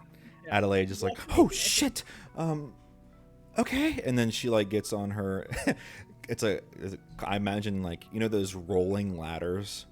Oh yeah. Like grabs onto that and pushes as hard as she can and just rides the Literally whole hears- way. Like when you call your mom in a grocery store, she hears Emig across the building. So it takes like I'm on 5-6 minutes, but she eventually gets to like, what? Why are we yelling? gesture to the gaping doorway. Oh, that's not. Africa and Cyrus are already inside walking. They already went in. It's black. It's pitch They black in already here, went so in. Cyrus is using her produce flame I was gonna say- as a little light. Like neither Heck of them yeah. have magic, and they both walked in to the secret passageway in the magic library. She's got a little something. Yeah, They obviously didn't read my book, Say Not to Go Alone in Dark Places. Like, I think we all need to read that book. Okay. Anyways, yeah, this is concerning. This was You know definitely this not is- here. No, I did not know. I've been working here for centuries, and well, if it helps, we saw a thing, a like thing. kind of, like I think it kind of looked like a big worm, and it slithered up into the book, and then Bart saw it, but then it he used Mage Hand to pull it out, but then it opened this. And I Huh. guess I point to whatever book it was and like, Interesting. Well, as this being my library, I want to get to the bottom of this. Would you guys mind if we check it out? yeah. we have Hey no choice now, guys, we're already it's down real there. dark down here. I will stop going. Here. I cast Shield of Faith on myself. I spend 20 minutes to learn to use the light cantrip. Okay. So we going down? Yeah, I think so. Okay, I so have the any light prep- cantrip. I can do Yeah, the light with cantrip. any preparation that Imig would want to do very quickly. yeah. So you guys head down, and Emig's being the responsible adult and having going last, making sure that everyone gets down safely. And as she's about to walk through the door, her crystal that she's been working on for so long does a little flashing thing, and it distracts her ever so slightly. She turns around, and in that moment that she turns around, the bookshelves Nor. locks, and you guys are in this dark Light can. chasm, and that's where we're gonna end today's. Yeah. Hey guys, this ad goes out to the Bards That Slay Militia. Start saving up your tokens now because I'm here to announce the world tour of the world famous musical, lyrical, and dancing sensation BTS. That's right, folks. BTS will be holding concerts in every single kingdom. So don't miss out on this one. Once in a lifetime experience for some of you guys. And look out for tour dates and locations to be announced in the near future. Probably when Bart's done with whatever he's doing right now. On that note, guys, thank you so much for watching, and be sure to hit that like button and subscribe for more crazy, mystical, and exciting DVD content. Thank you. Thank you. Heck yeah.